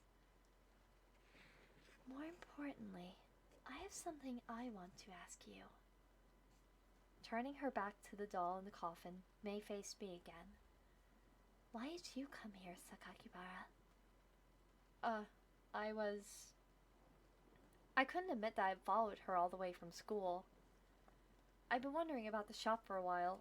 I wandered past here last week and saw it, so today I decided to come inside. May's expression didn't change particularly. She just nodded. Oh, that's an interesting coincidence. Some people think dolls like the ones in this gallery are creepy. You're not one of them, huh? Well, what did you think when you came in here? I thought it was amazing. I can't really express it, but they're beautiful. It's like they're not of this world, and when I'm looking at them, this turmoil starts up within my chest. I tried hard to find the words, but all I could manage were those clumsy descriptions. May gave no response. She walked over to one of the depressions formed into the wall. I like these ones the best. She peered into the depression. The dolls inside were the conjoined twins I had seen earlier. They have such beautiful faces. They can be so calm, even though they're linked like this. It's strange. Maybe they're calm because they're linked. May muttered. I doubt it. Then went on. If they were calm because they were not linked to each other, I could see it. Wasn't it usually the opposite? That's what I thought, but I said nothing and simply watched her movements. She shifted, and I thought she was going to turn back towards me, but suddenly she proclaimed, You've been wondering why I wear an eye patch over my left eye, haven't you? No, Why don't I show you? What? Why don't I show you what's under this eye patch? As she spoke, May rested the fingertips of her left hand on the white eye patch. The fingers of her right hand held the string that ran over her ear. Massively shocked, massively confused, I couldn't tear my eyes away from the movement of her hands. The string music playing in the background had faded at some point. In this bizarre basement room filled with silence, surrounded only by the voiceless dolls, I was seized by the feeling that she was doing something indecent, and I hurried to shake it off. Any second now. May's eye patch came off. I saw her exposed left eye and gulped.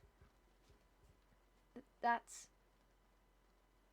a blue eye, empty to all. Is that a fake eye? Just like the doll in the coffin. It was obviously no match for the jet black eye on her right side. There was obviously no match. It was obviously no match for the jet black eye on her right side. There we go. Which was fixed on me. She had a blue eye exactly like the one nestled in the doll's eye socket, harboring a lifeless light. Get a drink of water. Here we go. My left eye is a doll's eye, May told me in a whisper. It can see things better, or not seen, so I usually keep it hidden. Which didn't really explain much. I didn't understand what she meant, or her reasoning. My head had started swimming again. My breathing was getting pretty ragged. It felt as though my heart was pounding right inside my ears. Underneath it all, my body felt even colder than before. Are you feeling all right? I shook my head feasibly in response. May narrowed the eye. That was not a doll's eye to the slit. Maybe this place isn't too gray if you're not used to it. What do you mean? The dolls. May started to say something, then trailed off. She put on her eye patch. She put her eye patch back in place, then started over. The dolls are empty. Empty, in the twilight of Yomi. Dolls are emptiness. Their bodies and hearts are total emptiness. A void. That emptiness is like death. May continued speaking, as if covertly exposing a secret of the moral world. Things that were empty want to fill them. Things that are empty want to fill themselves with something. When they get put into an enclosed space like this, with the balance this place has, it gets bad. That's why. Don't you feel it being sucked out of you? Everything you have inside of you? Yeah. You don't really mind once you're used to it. Let's go. With that, May slipped past me and started up the stairs. Upstairs is not so bad. The old woman was no longer at the table beside the entrance. I wondered where she had disappeared to. The bathroom? The strained music was still gone, and the gloomy shop gallery was eerily quiet. So quiet, in fact, it seemed death might even be nearby. May showed no sign of fear and sat down on the sofa where I had left my bag. She said nothing, and I followed her example, sitting to face her at an angle. Do you come here often? I started off the questions gingerly. I guess. May replied dryly, mumbling. Do you live near here? Well, yeah. In this place, on the sign outside, it says Blue Eyes Empty to All. Is that the name of his shop? In this gallery? May nodded in silence, so I pressed on. What about Studio M? There was a placard for that underneath the sign. The second floor is the doll workshop. So they make these dolls here. They make Kurika's dolls here, May corrected. Kurika? It's written with the characters for Mist and Fruit. That's the person who makes the dolls, in the studio upstairs. Now that she mentioned it, I remembered seeing the artist's name on several of the placards that accompanied each of the dolls in the gallery hoard, and maybe even next to some of the pictures on the wall. The dolls in the basement too? I glanced over at the stairs in the back. None of those had placards on them. She probably made them all. The one in the coffin too? Yeah. That doll, why is it... I just had to ask the question then. Why does it look so much like you? Who knows? May cocked her head slightly, but let the question slide right past. Was she just feigning ignorance? That's what it looked like. I'm sure there was a reason for it. I'm sure she knew exactly what it was, and yet... I sighed quietly and looked down on my knees. I had a bunch of other questions, but what should I ask, and how to phrase it? How should I lead it into it? Ugh. There's no use philosophizing over it. There were problems that didn't really seem to have an answer I could point to and say, that's it, that's the best option. Stealing my nerves, I spoke again. I asked you about this that time we talked on the roof, when I met you for the first time in the hospital elevator. You had something with you. Was that a doll too? The last time I asked her that, she refused to answer, but today, May's reaction was different. Yeah, it was. You said you were dropping it off somewhere? Yeah. You got off at the second basement level, right? Were you going to the memorial chapel? At that, May's eyes darted away from me, as if fleeting something, and silence plunked back into place. If the answer had been no, at least, she wouldn't have done that. That's how I saw it. That day, it was April 27th, I heard there was a girl who passed away at the hospital. Did you? Maybe the lights were playing a role. May's face seemed even more pale and waxen than usual. Her colorless lips seemed to be trembling slightly. Uh-oh. She's about to turn into a doll, just like the one in the coffin downstairs. That idiotic thought flitted through my mind, and my heart seized tightly. Hi, Ruse. Nice to see you. I fumbled for something to say, searching for a way to keep the conversation moving. What I meant was, going by what Miss Mizuno would go on over with me over the phone last Saturday. The girl who had died at the hospital on that day in question was named Misaki, or Masaki. What did that mean? Did it imply anything? It wasn't too hard to come up with some conjectures that would make everything add up, but even so, Misaki, do you have an older sister? A younger sister, maybe? I asked boldly. There was a slight pause, and then her eyes still turned away, still silent. May shook her head. She was an only child, and apparently our parents were incoherent with grief. Miss Mizuno had also told me that when she called. The girl who had died was an only child, and May didn't have any sisters, and yet there was nothing inconsistent in their stories. If May wasn't her sister, she could be her cousin, or maybe... All kinds of possibilities occurred to me. It was the same with the question of whether the girl was named Misaki or Masaki. It could just be a coincidence, or it could be totally inevitable, or there could have been a mistake in the story I got. Then why were you... When I turned to ask her more, I was met with flashing resistance. I wonder why, May said, turning her eyes back to me. I could feel the coldness from her jet black eye, the eye that never belonged to the doll, that seemed somehow to see right through everything. This time, without meaning to, I was the one who looked away. Small goosebumps were prickling on the back of my arms. I felt as if tiny bugs were scurrying around inside my head. What was this? What was going on? I was a little bit disconcerted. I started forcing myself to take deep breaths again, my eyes moving over the armies of dolls. It felt as though every last one of them was staring at me. The old woman still wasn't back at her table.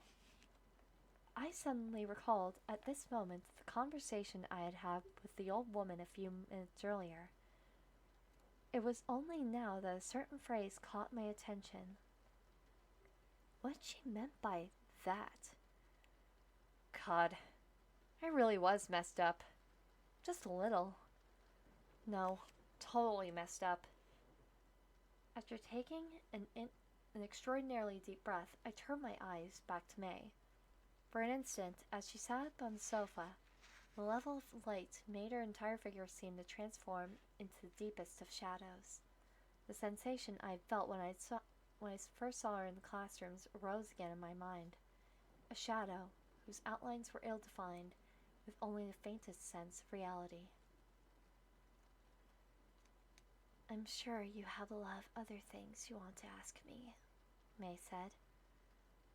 Well, you aren't going to? Her bald question left me scrambling for a quick response.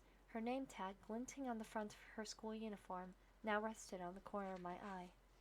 The two characters, Misaki, written in black ink on the wrinkled and dirty lavender cardstock.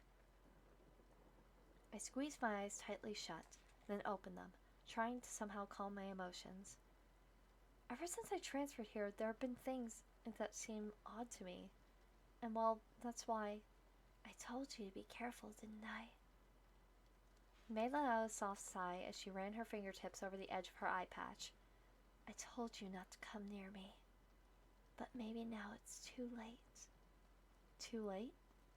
For what? You still don't know anything, do you, Sakakibara?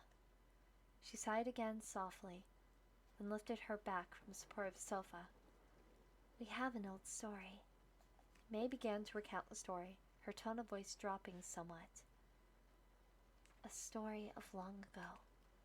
Of 26 years ago at Yomiyama North Middle, in 3rd year, Class 3. No one's told you the story yet, have they? 26 years ago, there was a 3rd year student at North Yomi. A student who had been popular with everyone since the first day. Since the first year. Good at schoolwork and at sports, talented in art and music. And yet, not such an amazing student and it would make you gag. Kind to absolutely everyone, with just that right amount of friendliness, so this student was loved by everyone.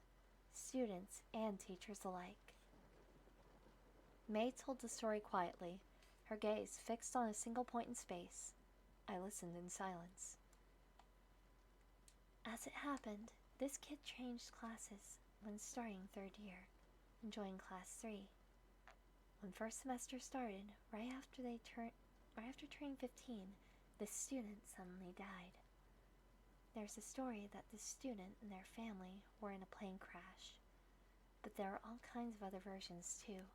That was a car accident instead of a plane crash, or that was a house fire. All kinds. Anyway, everyone in class was completely shocked. It can't be true. I don't believe it. And so on. Everyone was completely grief-stricken, and then out of the throng, suddenly someone spoke up. May shot another glance over at me, but I stayed quiet. I was at a complete loss for how to respond. Misaki didn't die, they said. May went on quietly. Look, Misaki's with us right now. This person pointed at the desk and the students had used and said, Look, Misaki's right there, alive, right over there. And then, one student after another popped up in support. It's true, Misaki's not dead. Misaki's alive, right over there. It spread through the room like a chain reaction. No one wanted to believe it. They couldn't accept the fact that the most popular person in class had suddenly died like that. It's not like we can't sympathize. But the problem was, they kept this thing going after that too. What do you mean? I opened my mouth for the first time since she had begun her tale. What thing? Everyone in the class from then on started pretending that this kid was still alive. The head teacher helped too. The teacher told them, absolutely, Misaki isn't dead. Misaki's alive even now in this room as a member of the class, so everyone needs to come together and do their best to make it to graduation day. Stuff like that. We'll all pitch in to help each other and make this last year of middle school a good one. I don't know why, but the words of the teacher from 26 years ago, as recounted by May, cross now with the speech Mr. Kubadera had made to introduce me to class the morning I started school. All of us were going to do our part, so that next year in March, in the end, everyone in third year, class 3, played out the rest of their middle school lives that way. They left the desk of a dead student exactly how it had been, and would talk to the kid, or horse around with them, or go home from school with them. Of course, it was all pretend. Then it was time for graduation. The principal arranged for there to be a special seat for that student. Is this a true story? I asked, unable to hold back any longer. It's not like some kind of rumor or legend. May did not reply. She simply continued telling the story, coolly. After the graduation, they took the class photo in their classroom with everyone in the class and the head teacher. But as it happened, when they looked at the developed photo later, everyone noticed something. May paused for the slightest of moments and then said, in one corner of the group photo, they saw that student, who couldn't possibly have been there, with a face as pale and smiling like everyone else. So it was more like a legend after all. Maybe it was one of the 7 mysteries of North Yomi, though it was pretty elaborate, its story, if so. Even as I thought these things, for whatever reason, I couldn't just laugh it off. I tried to force myself to smile, but my cheeks just wound up twitching. May have been expressionless throughout. Her gaze still fixed, she pressed her lips together, her shoulders slowly lifted and fell a few times, before she finally added, in a voice like a whisper, that kid, the one who died, was named Misaki. Now that was a sucker punch. Misaki. My voice was unintentionally shrill. Was that their last name? Their first name? Was it a boy or a girl?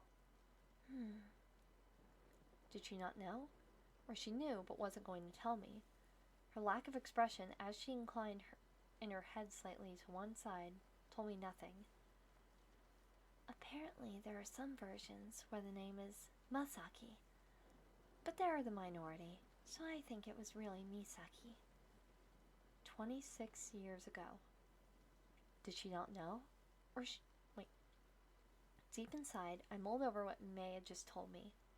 26 years ago, there had been a popular kid named Misaki in 3rd year, class 3. Hold on. Hold it right there. That was when the idea hit me. If it was 26 years ago, then maybe my mother, who had died 15 years ago, wouldn't Ritsuko have been in middle school then? In which case, she might have. I don't know if May noticed a slight change in my reaction. She leaned back against the sofa again, and her tone unchanged, she told me, "There's more to the story, actually." There is? You could say the part I just told you is like the prologue. Then, a vibrant electronic noise started up in my bag, which was resting on the sofa. I was getting a call on my cell phone. I guess I had forgotten to set it to vibrate. Oh, sorry. I quickly reached out for my bag and pulled my phone out. The screen displayed a notice reading, Yomiyama, Grandma and Grandpa. Ah, Koichi! Just as I expected, I heard my grandmother's voice. Where are you? It's so late. Sorry, Grandma. I got sidetracked on my way home from school. Yeah, I'm coming home now. How do I feel? I'm fine, don't worry. I hung up hastily, and then noticed that the vanished stream music had started playing again. Hey now, I thought and turned around. I don't know when she'd come back, but the old woman was at the table by the entrance. She was facing this way, but her eyes were hidden by the dark lenses of her glasses, so I couldn't see them. What an awful machine. May was looking down at my hand, her eyebrows knit in disgust. No matter where you are, you're connected. They can watch you. Then, she stood up from the sofa and walked away, toward the back stairs without another word. What? Was she going back to the room in the basement? Should I go after her? But if I went after her and found she was gone... Hey, what's wrong with you? What a stupid thing to think.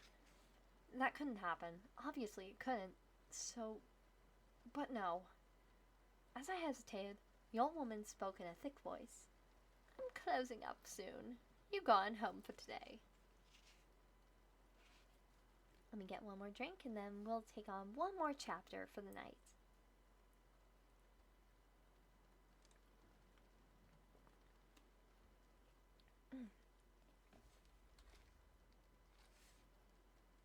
Chapter 5.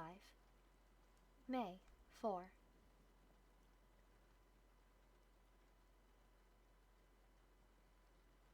Okay, I figured out how to read this. So, right now there is a table. Thank you! There is a table on the, in the page that basically reads out a schedule. So, this is going to be a strange format to read it in, so let's give it a shot. May 25th, Monday. First period, English. Second period, Social Studies. Third period, Math. May 26th, Tuesday. First period, Science. Second period, Language Arts. The next week, as I looked over the schedule that had been posted to the bulletin board in the classroom, my response was lighthearted. Huh, alright. It was the end of May, which usually meant midterm exams at school. They were spread throughout 2 days next week, Monday and Tuesday, and only for the 5 major subjects. Caught up in the scramble of moving, hospitalization, and switching schools, some part of my mind had been numbed to this most mundane of events. This made me confront that. There we go.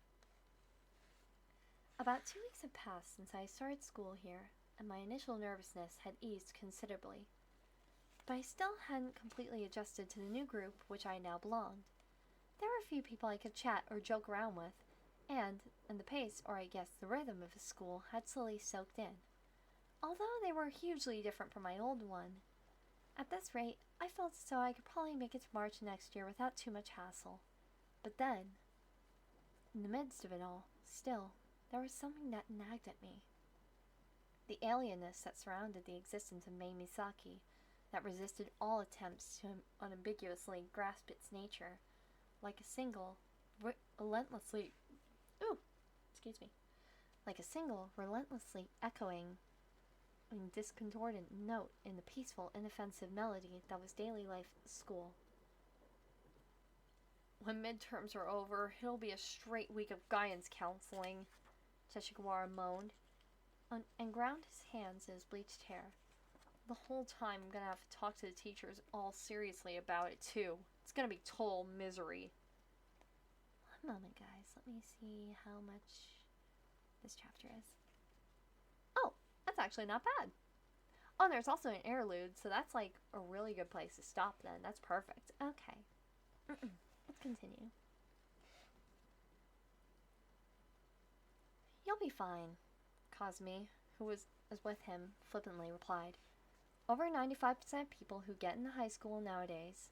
Don't worry, I'm sure there's a school you can get into too. That's supposed to cheer me up. That's how I meant it. You're saying I'm stupid? I told you I'm not. In any case, our old ties are only gonna last until graduation, I guess. I wish you all the best. Teshigawara was waving at the honor roll-esque boy he had known since childhood, as if bidding him farewell for the rest of their lives, then looked at me. What are you gonna do after high school, Sakaki? You going back to Tokyo? Yeah, my dad's coming back from India next spring and all. Some private school? Kazumi asked. Yeah, probably. It must be nice being a college professor's kid. Wish I could go to high school in Tokyo. Teshigawara was needling like always, but his tone was frank and didn't sound sarcastic for once, so it wasn't unpleasant. You probably get a free ride to college with your dad's massive connections, huh, Sakaki? It doesn't work like that, I countered immediately, but his taunt wasn't entirely off of the mark after all. The director of K Middle School, where I had gone to Tokyo, had gone to the same college that had been in the same research department as my dad, who had a mentor or underclassman relationship with him. On top of being close friends, so given that when I transfer, they made special arrangements predicted on my returning to Tokyo next year, which means that even though I'm in public school out here for a year, when it's time for my high school exams, I'll be able to take the tests to move up internally from K Middle School to K High School, so I was told. I had zero intention of telling anyone this, because there's no way anyone would think of it as fishy if they found out. This was after school on Wednesday, May 20th. After 6th period ended, we somehow ended up leaving the school together and we were walking down the hall side by side. It was raining outside, just as it had been all day. That reminds me, how do you guys do your school trip here? When I asked that, Teshigawara frowned. Seriously? We went last year. To Tokyo. I went up to Tokyo Tower for the first time on that trip. We went to Odaiba, too. You ever done that, Sakaki? Go up to Tokyo Tower? I hadn't, but last year? But isn't it usually third years who go on school trips? At North Yomi, we go in for the fall of second year. I heard the third years used to go sometime in May a long time ago, too. Although, used to? Yeah, right, Kazumi? Right. That's what they say. For some reason, I felt a faint reluctance in their reaction. I pretended nothing had happened and asked, why did they change it to second year? How should I know? There we go. How should I know? That was a long time ago. Teshigawara's response is too rough. They probably had their reasons. They probably also wanted to be considerate and do it before the people had to start worrying about exams, Kazumi replied. He stopped walking, took off his glasses, and started to clean lenses. Huh. I didn't know public school was like that.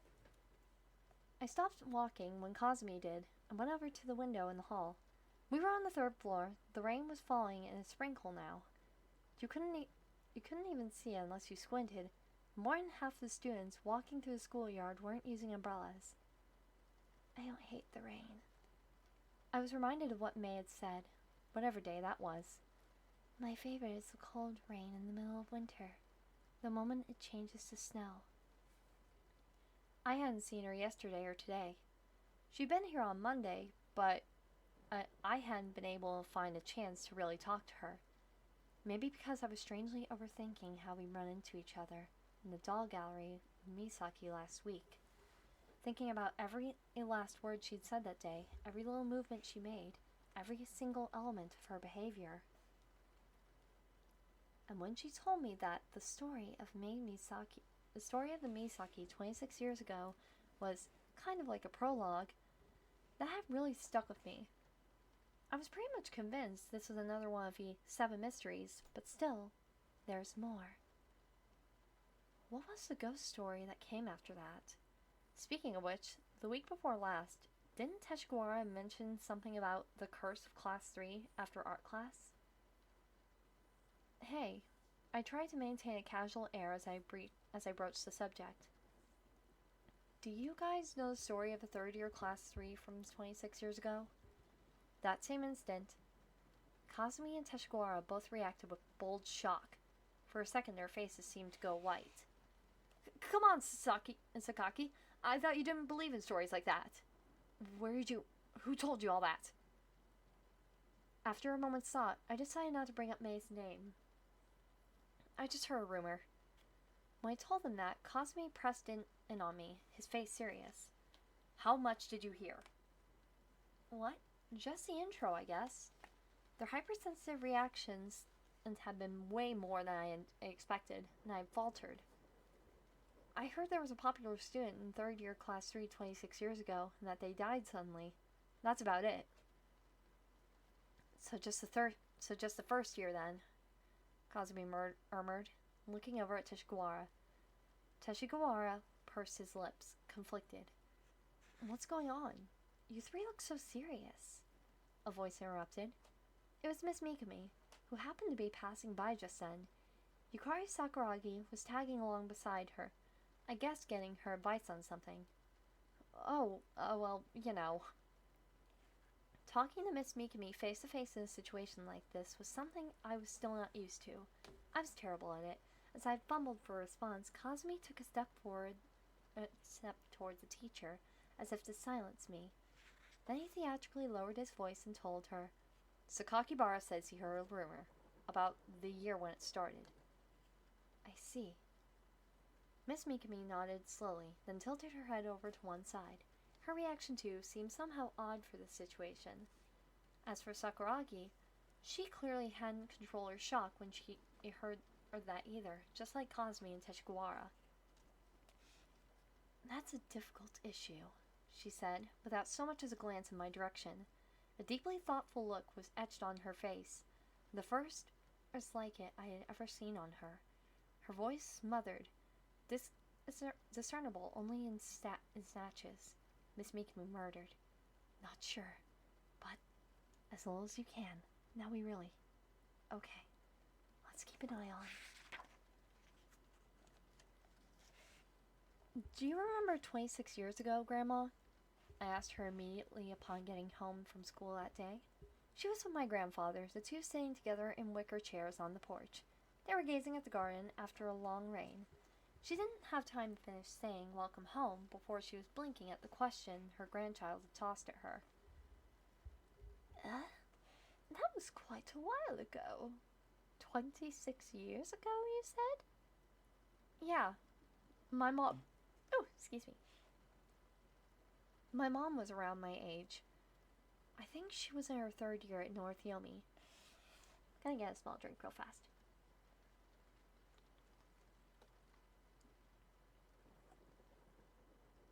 Better. See.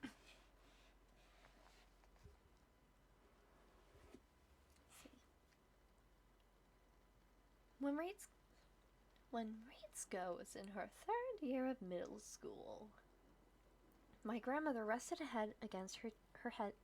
Bleh. Goodness. My mom... Oh, give me one moment, guys. I gotta do something really quick. Nope.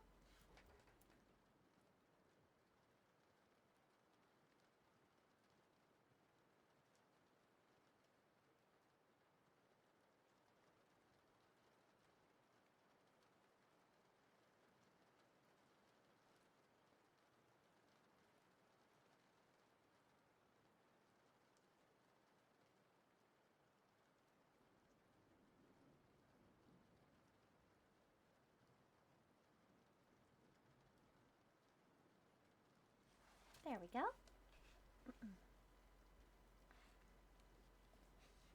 Let's see, where was I? There we go. My grandmother rested a hand against her cheek and leaned against the armrest of her chair. Oh, yes. The head teacher for her class was a handsome young man. He taught social studies and supervised the theater club, or something along those lines. He was quite the fired-up educator. I believe the students thought well of him. She pierced the story together slowly, her eyes narrowed, as if she were gazing at something far off in the distance.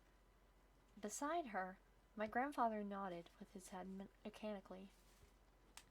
Which class was my mom in when she was in 3rd year? Which class? Oh my! My grandmother cast a sideways glance at my grandfather, then let out a low, soft sigh at the sight of him, still nodding his head mechanically. In her 3rd year, let's see. She would have been in class 2 or 3. Yes, I think it was 3. No way. Her reply left me speechless. I just felt weird.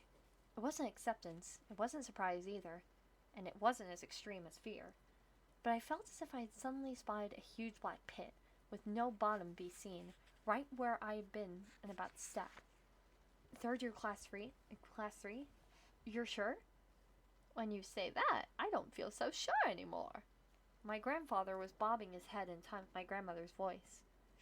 Do you still have her yearbook? I don't think we have that here. If there is one, I would imagine it's at your father's house. When she got married, I think she took all that sort of thing with her. Oh. I wonder if my father still had stuff like that at home. At least I never remember being shown any of it. So then, Grandma, I continued with my questions. 26 years ago, when my mom was in 3rd year, in class 3, did a kid in her class die in an accident or something like that? An accident? One of the children in her class?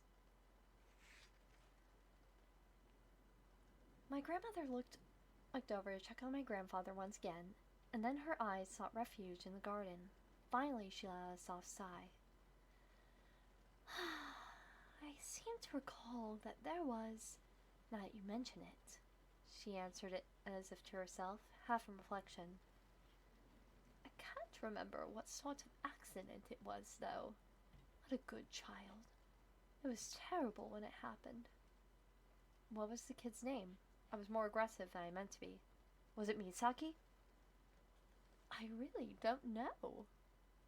Once again, my grandmother's gaze fled anxiously to the garden. Misaki. My grandfather... Oh. Misaki. My grandfather murmured in his age-wrinkled old voice. Good morning! The Mariah bird, Ray, had been well behaved up till then, but now she suddenly spoke up in her shrill voice, startling me. Good morning, Ray. Good morning. I suppose Reiko would remember much better than I do, my grandmother said.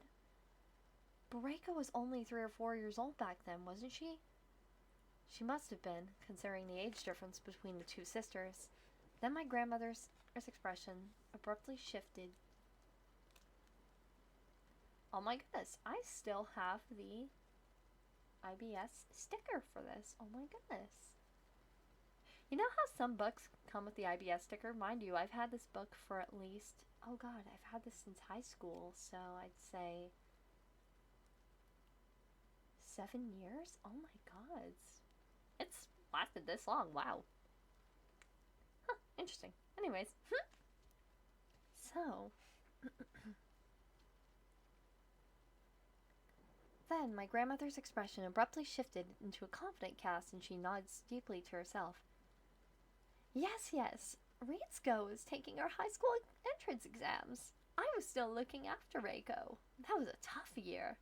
Grandpa was still all work, and never helped out at all. My grandmother fixed a scrutinizing eye on my grandfather. Isn't that right? His lips were moving, like a drawstring purse, in pinched mumbles. Why? Ray asked in a high-pitched voice. Why, Ray? Why? was pretty late at night when Reiko came home. She had dinner out. She looked as if she had a good amount of alcohol with it. I recognized the smell, and her eyes were a little bloodshot, too.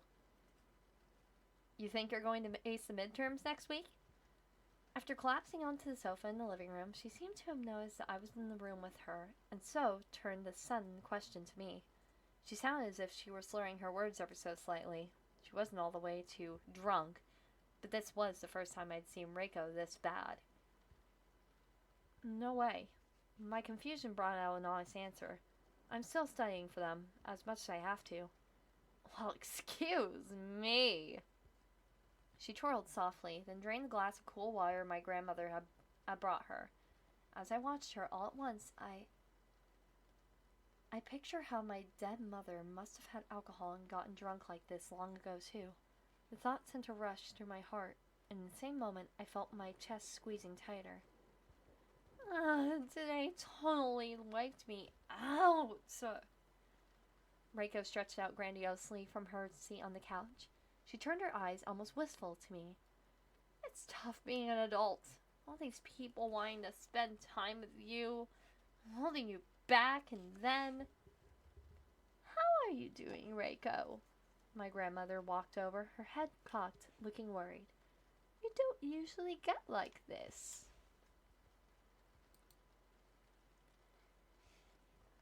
That's it for tonight. It's bed for me. I'll shower after I get up tomorrow. Good night.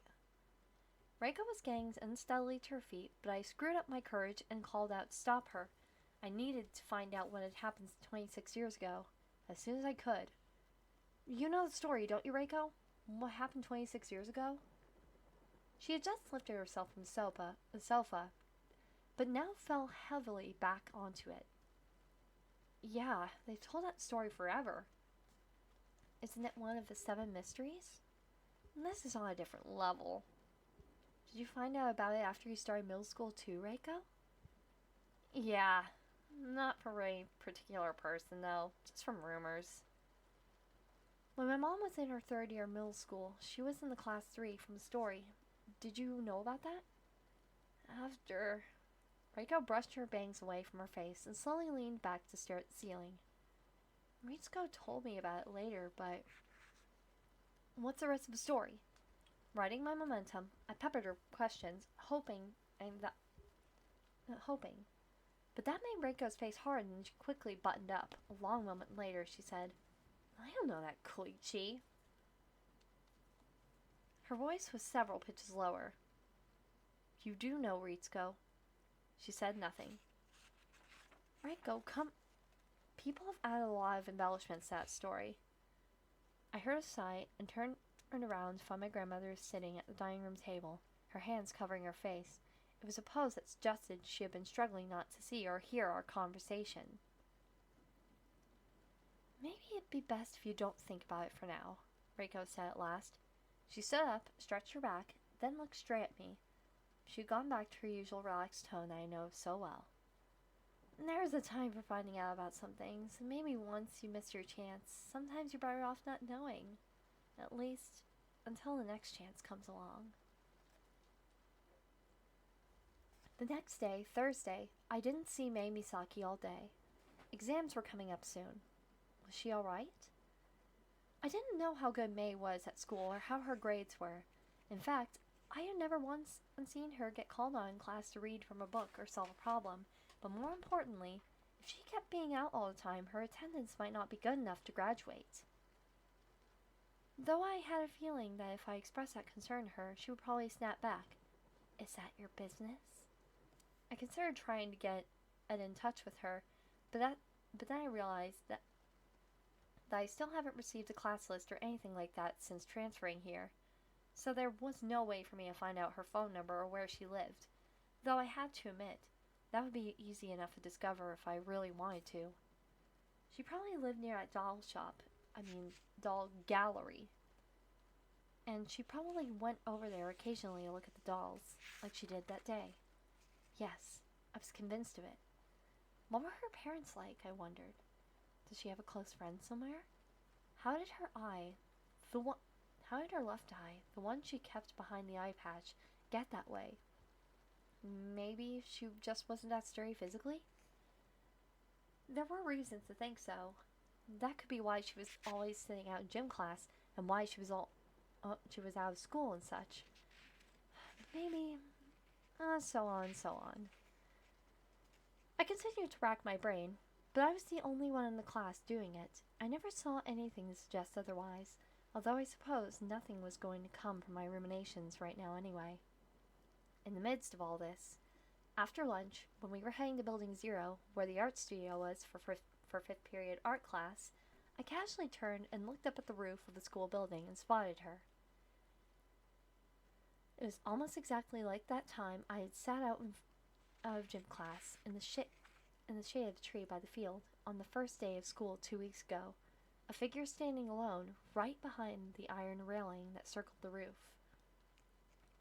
I was heading over to give Mochizuki, the Munich aficionado, but all I told him was, "Give me a second," before I left him behind and ran back to the iron-ribbed school building and we had just come out of, Building C. I sprinted up the stairs and pushed open the cream-colored steel door leading to the roof without a moment's hesitation. But just then, as it happened, I had slipped my cell phone into an inside pocket on my school uniform that day, and it started vibrating, groaning dully. What the? How could that be? This precise moment? Why would anyone? I burst through the door and scanned the area for May as I pulled out my phone and put it to my ear. It was Teshigawara calling. You okay? You okay? What? Why are you calling me? I'm calling because I thought you might be in trouble. Akazawa is pretty wound up. She might start having some kind of hysterical episode. Meaning what? What does Akazawa care? Look, Sakaki.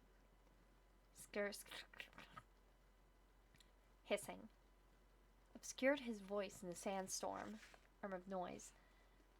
I didn't think the two things were related, but just then a fierce wind gusted on the roof, howling. Okay? I'm not trying to give you a hard time here. I could barely make out Teshigawara's voice surfacing between the sound of wind and the interference. Got it, Sakaki? Quit paying attention to things that aren't even there. It's dangerous. What? What was he saying? Plus, you listening?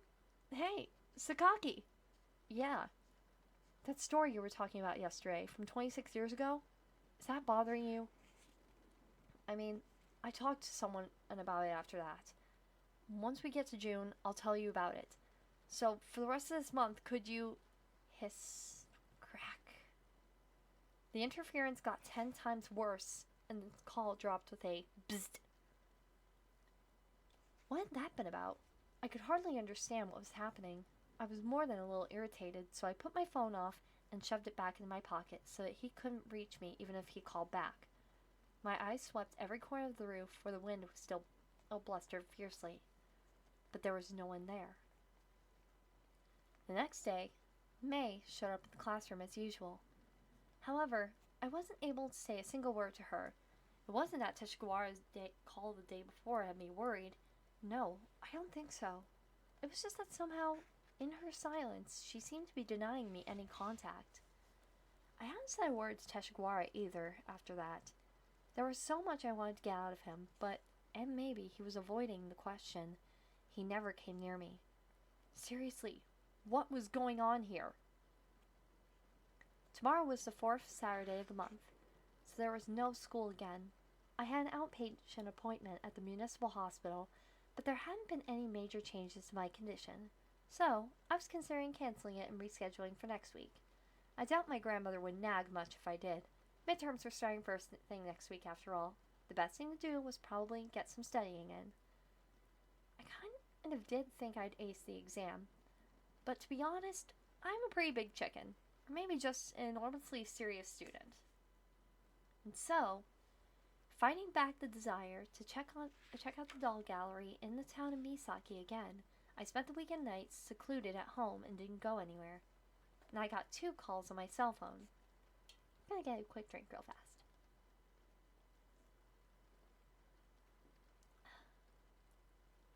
There.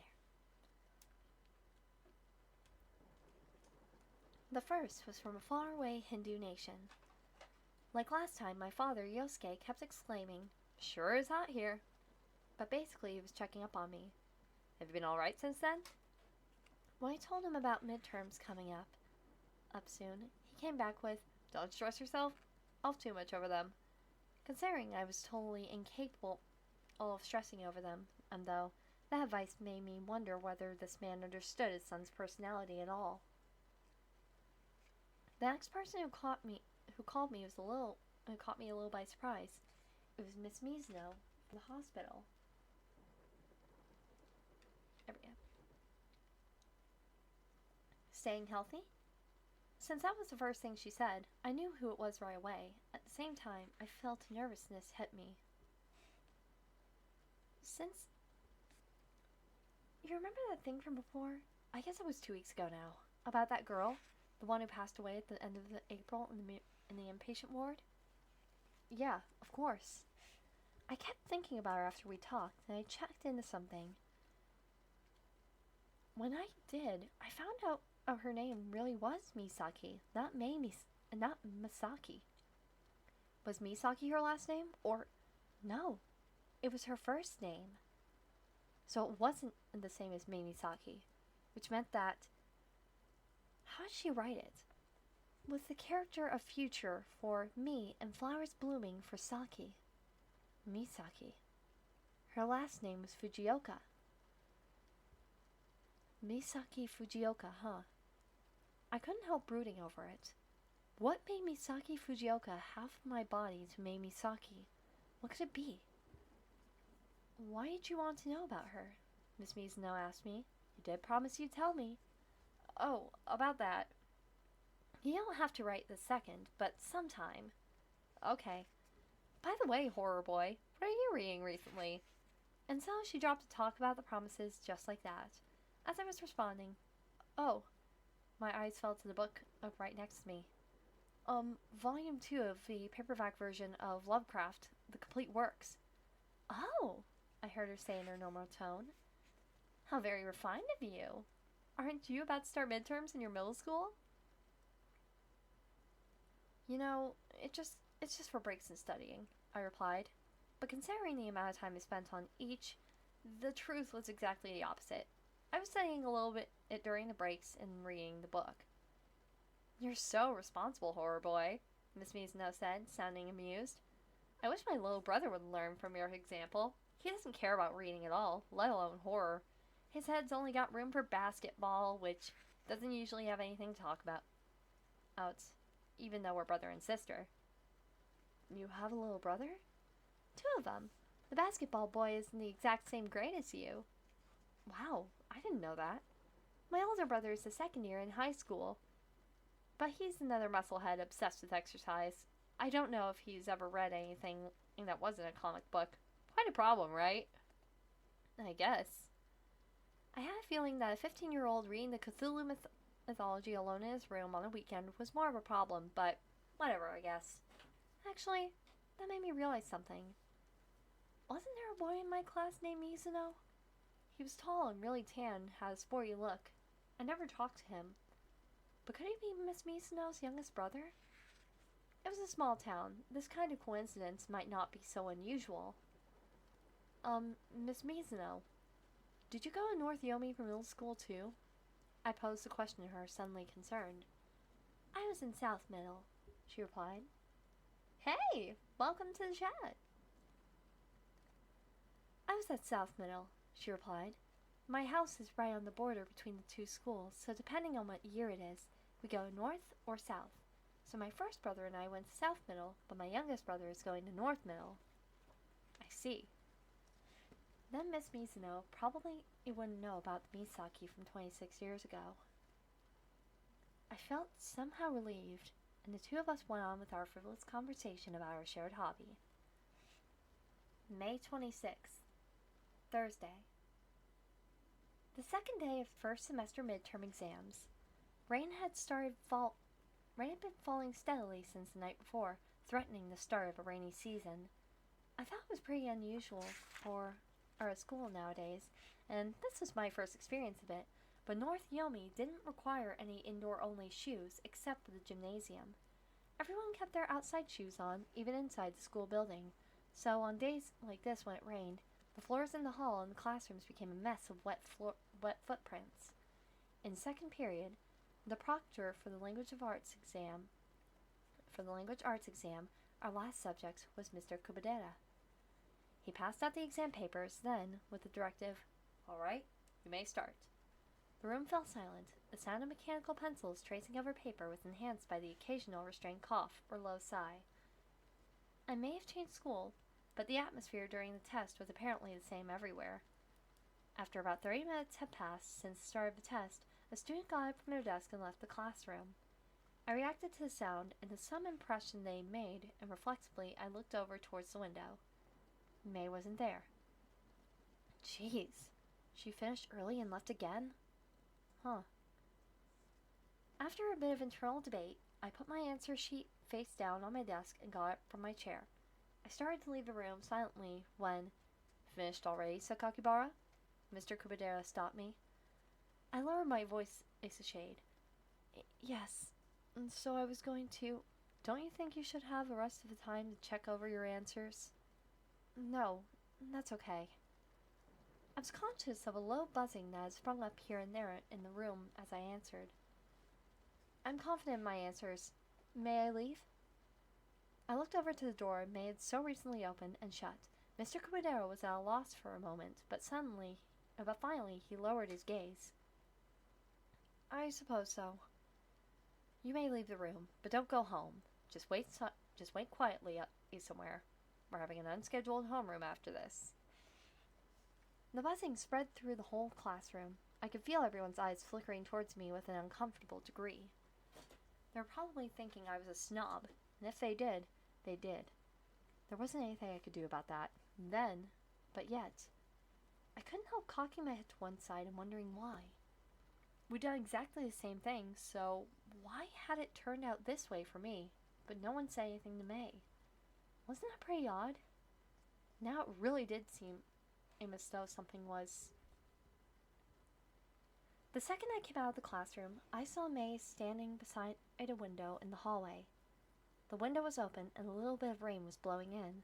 She was staring outside blankly, not paying it the least attention. "You always finish early," I said, walking over to her. "Do I?" May replied, without turning around. "Most days you left the room halfway through the test time for all the subjects." "Are you saying you came to keep me company for the last one?" "No, I'm good at language arts." "Huh. You can answer those questions, huh?" "What do you mean?" "Where you have to summarize whatever a certain number of words, or where it asks what the author's objective was?" "Yeah, I guess so." "I suck at those. I hate them. I'd much rather do math or science. Those only have one clear answer." "Ah, yeah. I could see what she was getting at." "So you just wrote down whatever and left?" "Yeah." "Is that okay?" "Yeah. I don't care." But what about... I started to say something, but I decided to abandon the subject. Leading the way, I moved over to the top of the stairs adjacent to the eastern side of the classroom, called the East Stair. May opened the window there, too. The breeze that blew in, sprinkled with drops of rain, played through her black bob haircut. "Her name was Misaki Fujioka, wasn't it? The girl who died in the hospital that day?" I boldly presented the information I had gotten from Miss Mizuno over the weekend. Her eyes never seemed to turn from the window, but May's shoulders trembled ever so slightly. Or seemed so. "Why her?" "Fujioka Misaki." "Wait, why her?" "Fujioka Misaki." May began to speak softly. "Misaki Fujioka was my cousin. A long time ago, we were together more, and she was more than that." "More than that?" I had trouble understanding what she meant.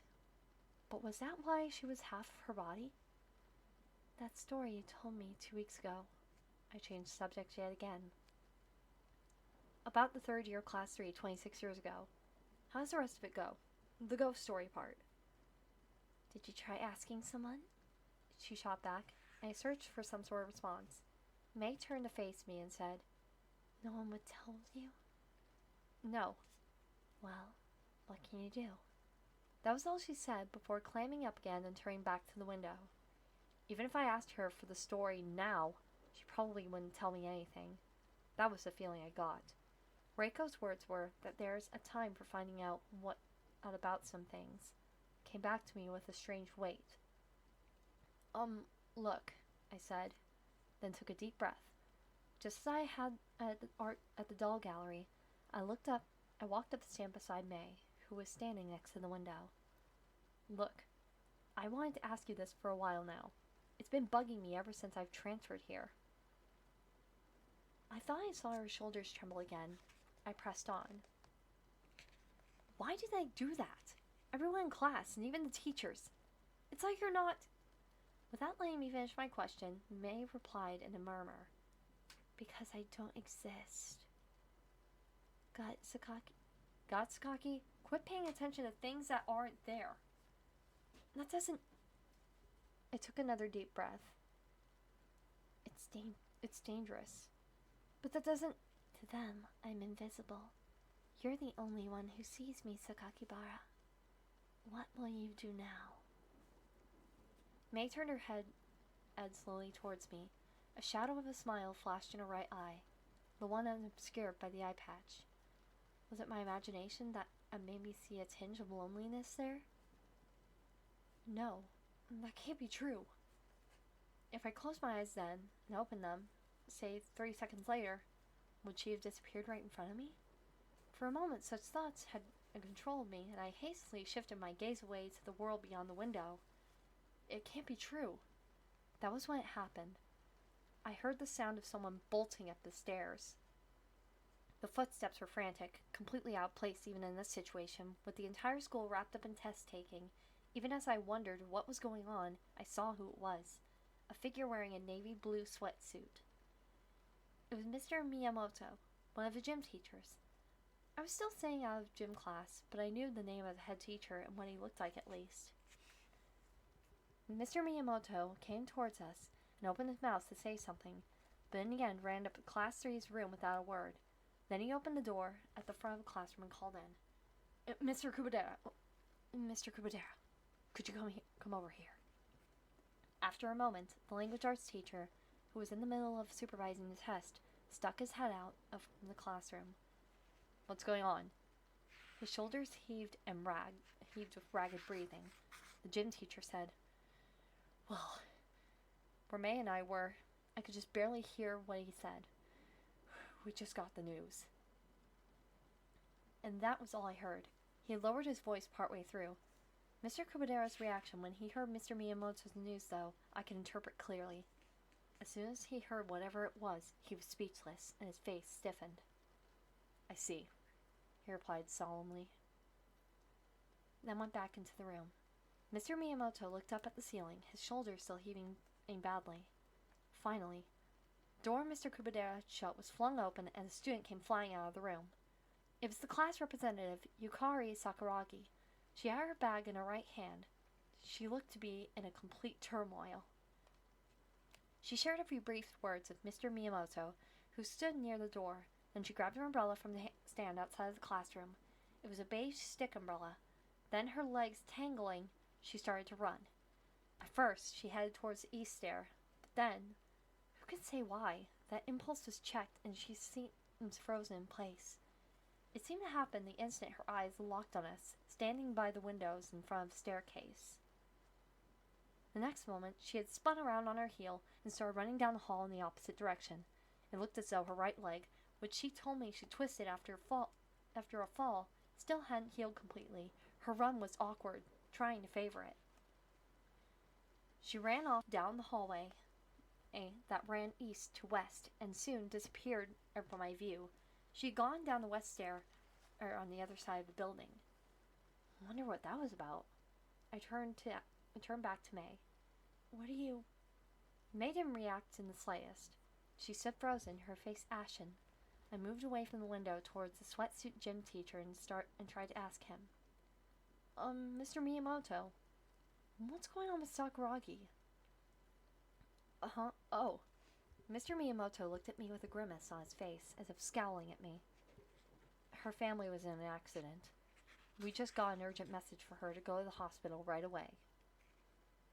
I wasn't sure whether he was finished or not when it happened. There was some sort of violent sound, and then a short, shrill scream echoed up the hall. What was that? Immediately, I felt intensely unsettled. What just happened? I started running down the hall before I could even give it much thought, as if I were chasing after Yukari Sakuragi, who had just run down this same hallway. I bounded down the west stair, the same she had gone down, to the second floor. I didn't see her there. I started to run for the second floor, down to the first. And instantly, I saw it. A bizarre, horrifying scene filled my vision. At the bottom of a wet concrete staircase, at the landing between the second and first floors, was an open umbrella. A beige stick umbrella. The one Yukari Sakuragi had just taken out of the umbrella stand, and draped over the top of it, Sakuragi herself had fallen face down. What? Her head lay over the center of the open umbrella. Both of her legs were still 2 or 3 steps up from the bottom. Her hands were thrown out in different angles in front of her. Her bag had tumbled into the corner of the landing. What had happened? What could have possibly... It was hard to comprehend at first sight, but right away I could get a general idea. In her upheaval after learning of her family's emergency, she had flown from the classroom in a scramble, and her foot had slipped part way down the stairs between the first and second floors. The umbrella she had had in her hand had flown out in front of her. The impact of hitting the ground had made it open, and it fell onto the landing. The metal spike at the top had upended had landed, pointing exactly in her direction, and then... She erratically lost her balance, and the force of her fall had brought her toppling right onto it, as if she had been floating through the air, unable to do so much as turn her head or put her hands up. Sakuragi's body didn't move at all as she lay there. A nauseating red color was eating away at the beige of the open umbrella. It spread open and across it. It was blood. A huge amount of blood. Sakuragi? I called out to her, my voice shaking. My legs trembled as I climbed down the stairs.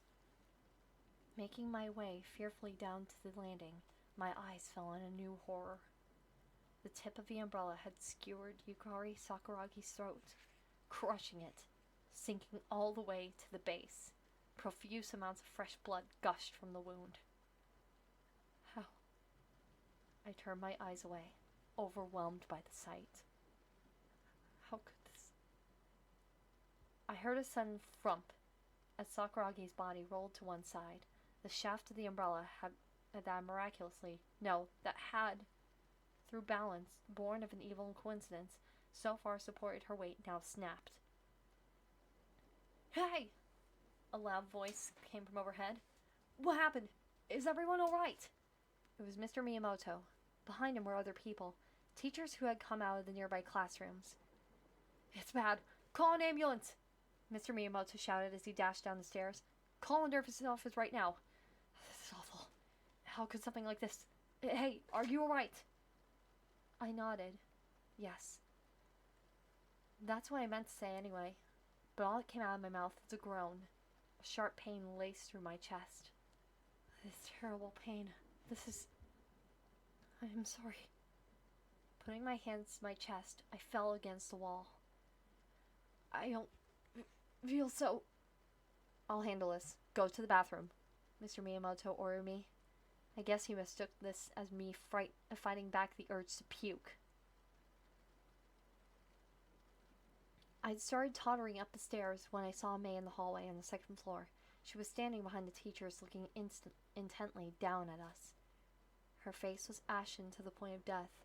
Her right eye was wide to the point of popping. Like the doll inside the black coffin in the basement display room at blue eyes empty to all in the twilight of Yomi. Her slightly open lips seemed about to make some appeal. For what? What is it that you would ask? Mere seconds later, however, when I made it back to the hall on the second floor, she was no longer there. The accident involving Yukari Sakuragi's family had been a car accident. The car her mother, Meiko, had been riding in had crashed. Sakuragi's aunt was at the wheel, and her mother was riding in the passenger seat. The cause isn't clear, but while driving down a 2-lane road on an embankment in the Yomiyama River, the car lost its brakes and crashed into a tree beside the road. The car was totaled. Both women were in serious condition when they reached the hospital. Her mother's injuries, in particular, did not allow much optimism. That was when the urgent call had come to the school. Mr. Miyamoto had passed the message to Mr. Kubadera, who had told Sakuragi to get to the hospital quickly. He decided that she would take her test some other day. Her mother was treated, but to no effect, and she passed away that night. Her aunt had barely pulled through, but according to what I heard later, she was in a coma for more than a week after the accident. Sakuragi herself, who had met with that unbelievable misfortune in the West Stair Building C, was taken to the hospital by ambulance, but on the way there, she passed away from the blood loss and shock. I found this out later, too, and she had just turned 15 2 days earlier. That was how Yukari Sakuragi and her mother Meiko became the deaths of May for third year Class 3 at Yomiyama North Middle School that year in 1988. Alright, so with that, we are going to wrap this up for the night. Let's see, especially since there is an interlude, so that would be a good place to stop. That way, we can start off with a nice little opening. So we are almost very close to halfway through the book. I hope you guys are really enjoying these streams. Let me go back to the chat room so we can wrap things up.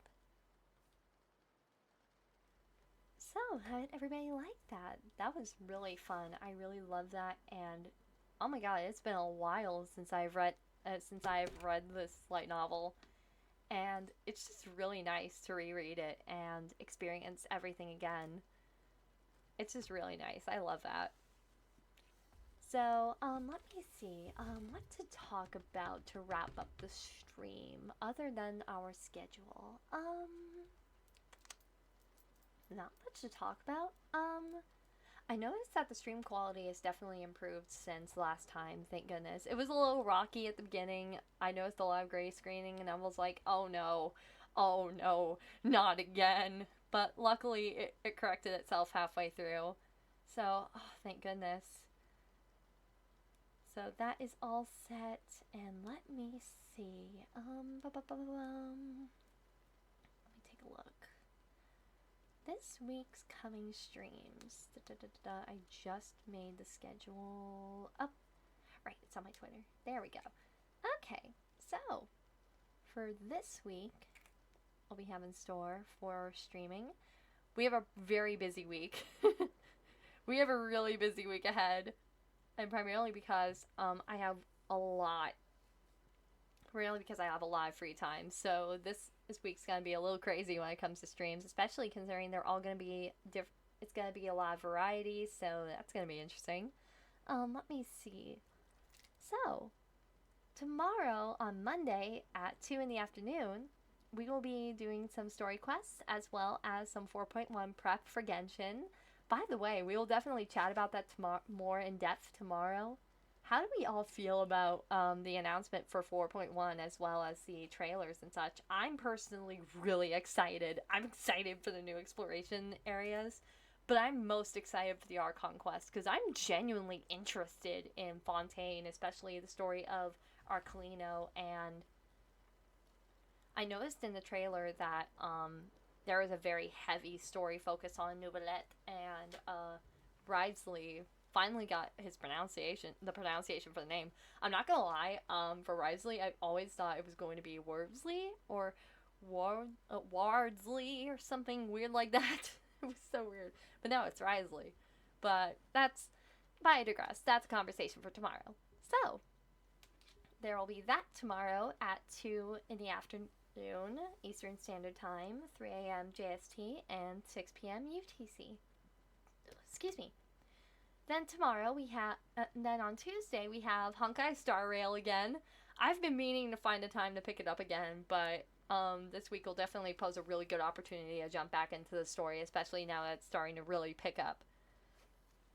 So that will be at 7 Eastern Standard Time, 8 p.m. JST, and 11 a.m. UTC. On Wednesday, we will continue with Undertale at noon Eastern Standard Time, 1 a.m. JST, and 4 p.m. UTC. Then Thursday, now since last week's reading stream was kind of hijacked a little bit by both technical difficulties as well as spam, luckily now that's dealt with, as a bit of compensation in a way, kind of, I wanted to have two spooky reading streams for the week. That way we can catch up on the book, and that way we can catch up on another, and that way we can, get back on the right track, So that one will be at 8 p.m. Eastern Standard Time on Thursday, 9 a.m. JST, and 12 a.m. UTC.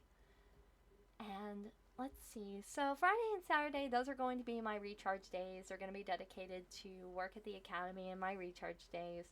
And then Sunday, we'll have our usual spooky story night again. And with another by Yukito Ayatsuji. And that will be at 8 p.m. Eastern Standard Time, and 9 a.m. JST, and 12 a.m. UTC. Now, for when we wrap up another, I'm actually going to plan out how many chapters I'm going to read within each stream. So I'm hoping we'll have the story wrapped up by the end of this month, so we can jump into another horror story for October. And there will definitely be a poll posted on my Twitter as well as all forms of social media on my page, so that everyone can vote, everyone can decide, what books do we want to read, what books do you want to hear me read for the month of October. Because from the pace we're going, this may look like a monthly thing. So if anything, there will always be an opportunity for you to vote on whichever book you want me to read. I'm always open to suggestions as well. Those will always pop up in polls. So thank you guys so much for joining. I think that's about it. Thank you guys so much for joining. I really enjoyed the stream, and I will see you guys again tomorrow. I'm very excited to continue with some Genshin grind. So, without further ado, thank you so much for joining the stream. Drink water, eat food, enjoy the good company around you, and just have a wonderful week. Thank you so much for joining, and have a wonderful night.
La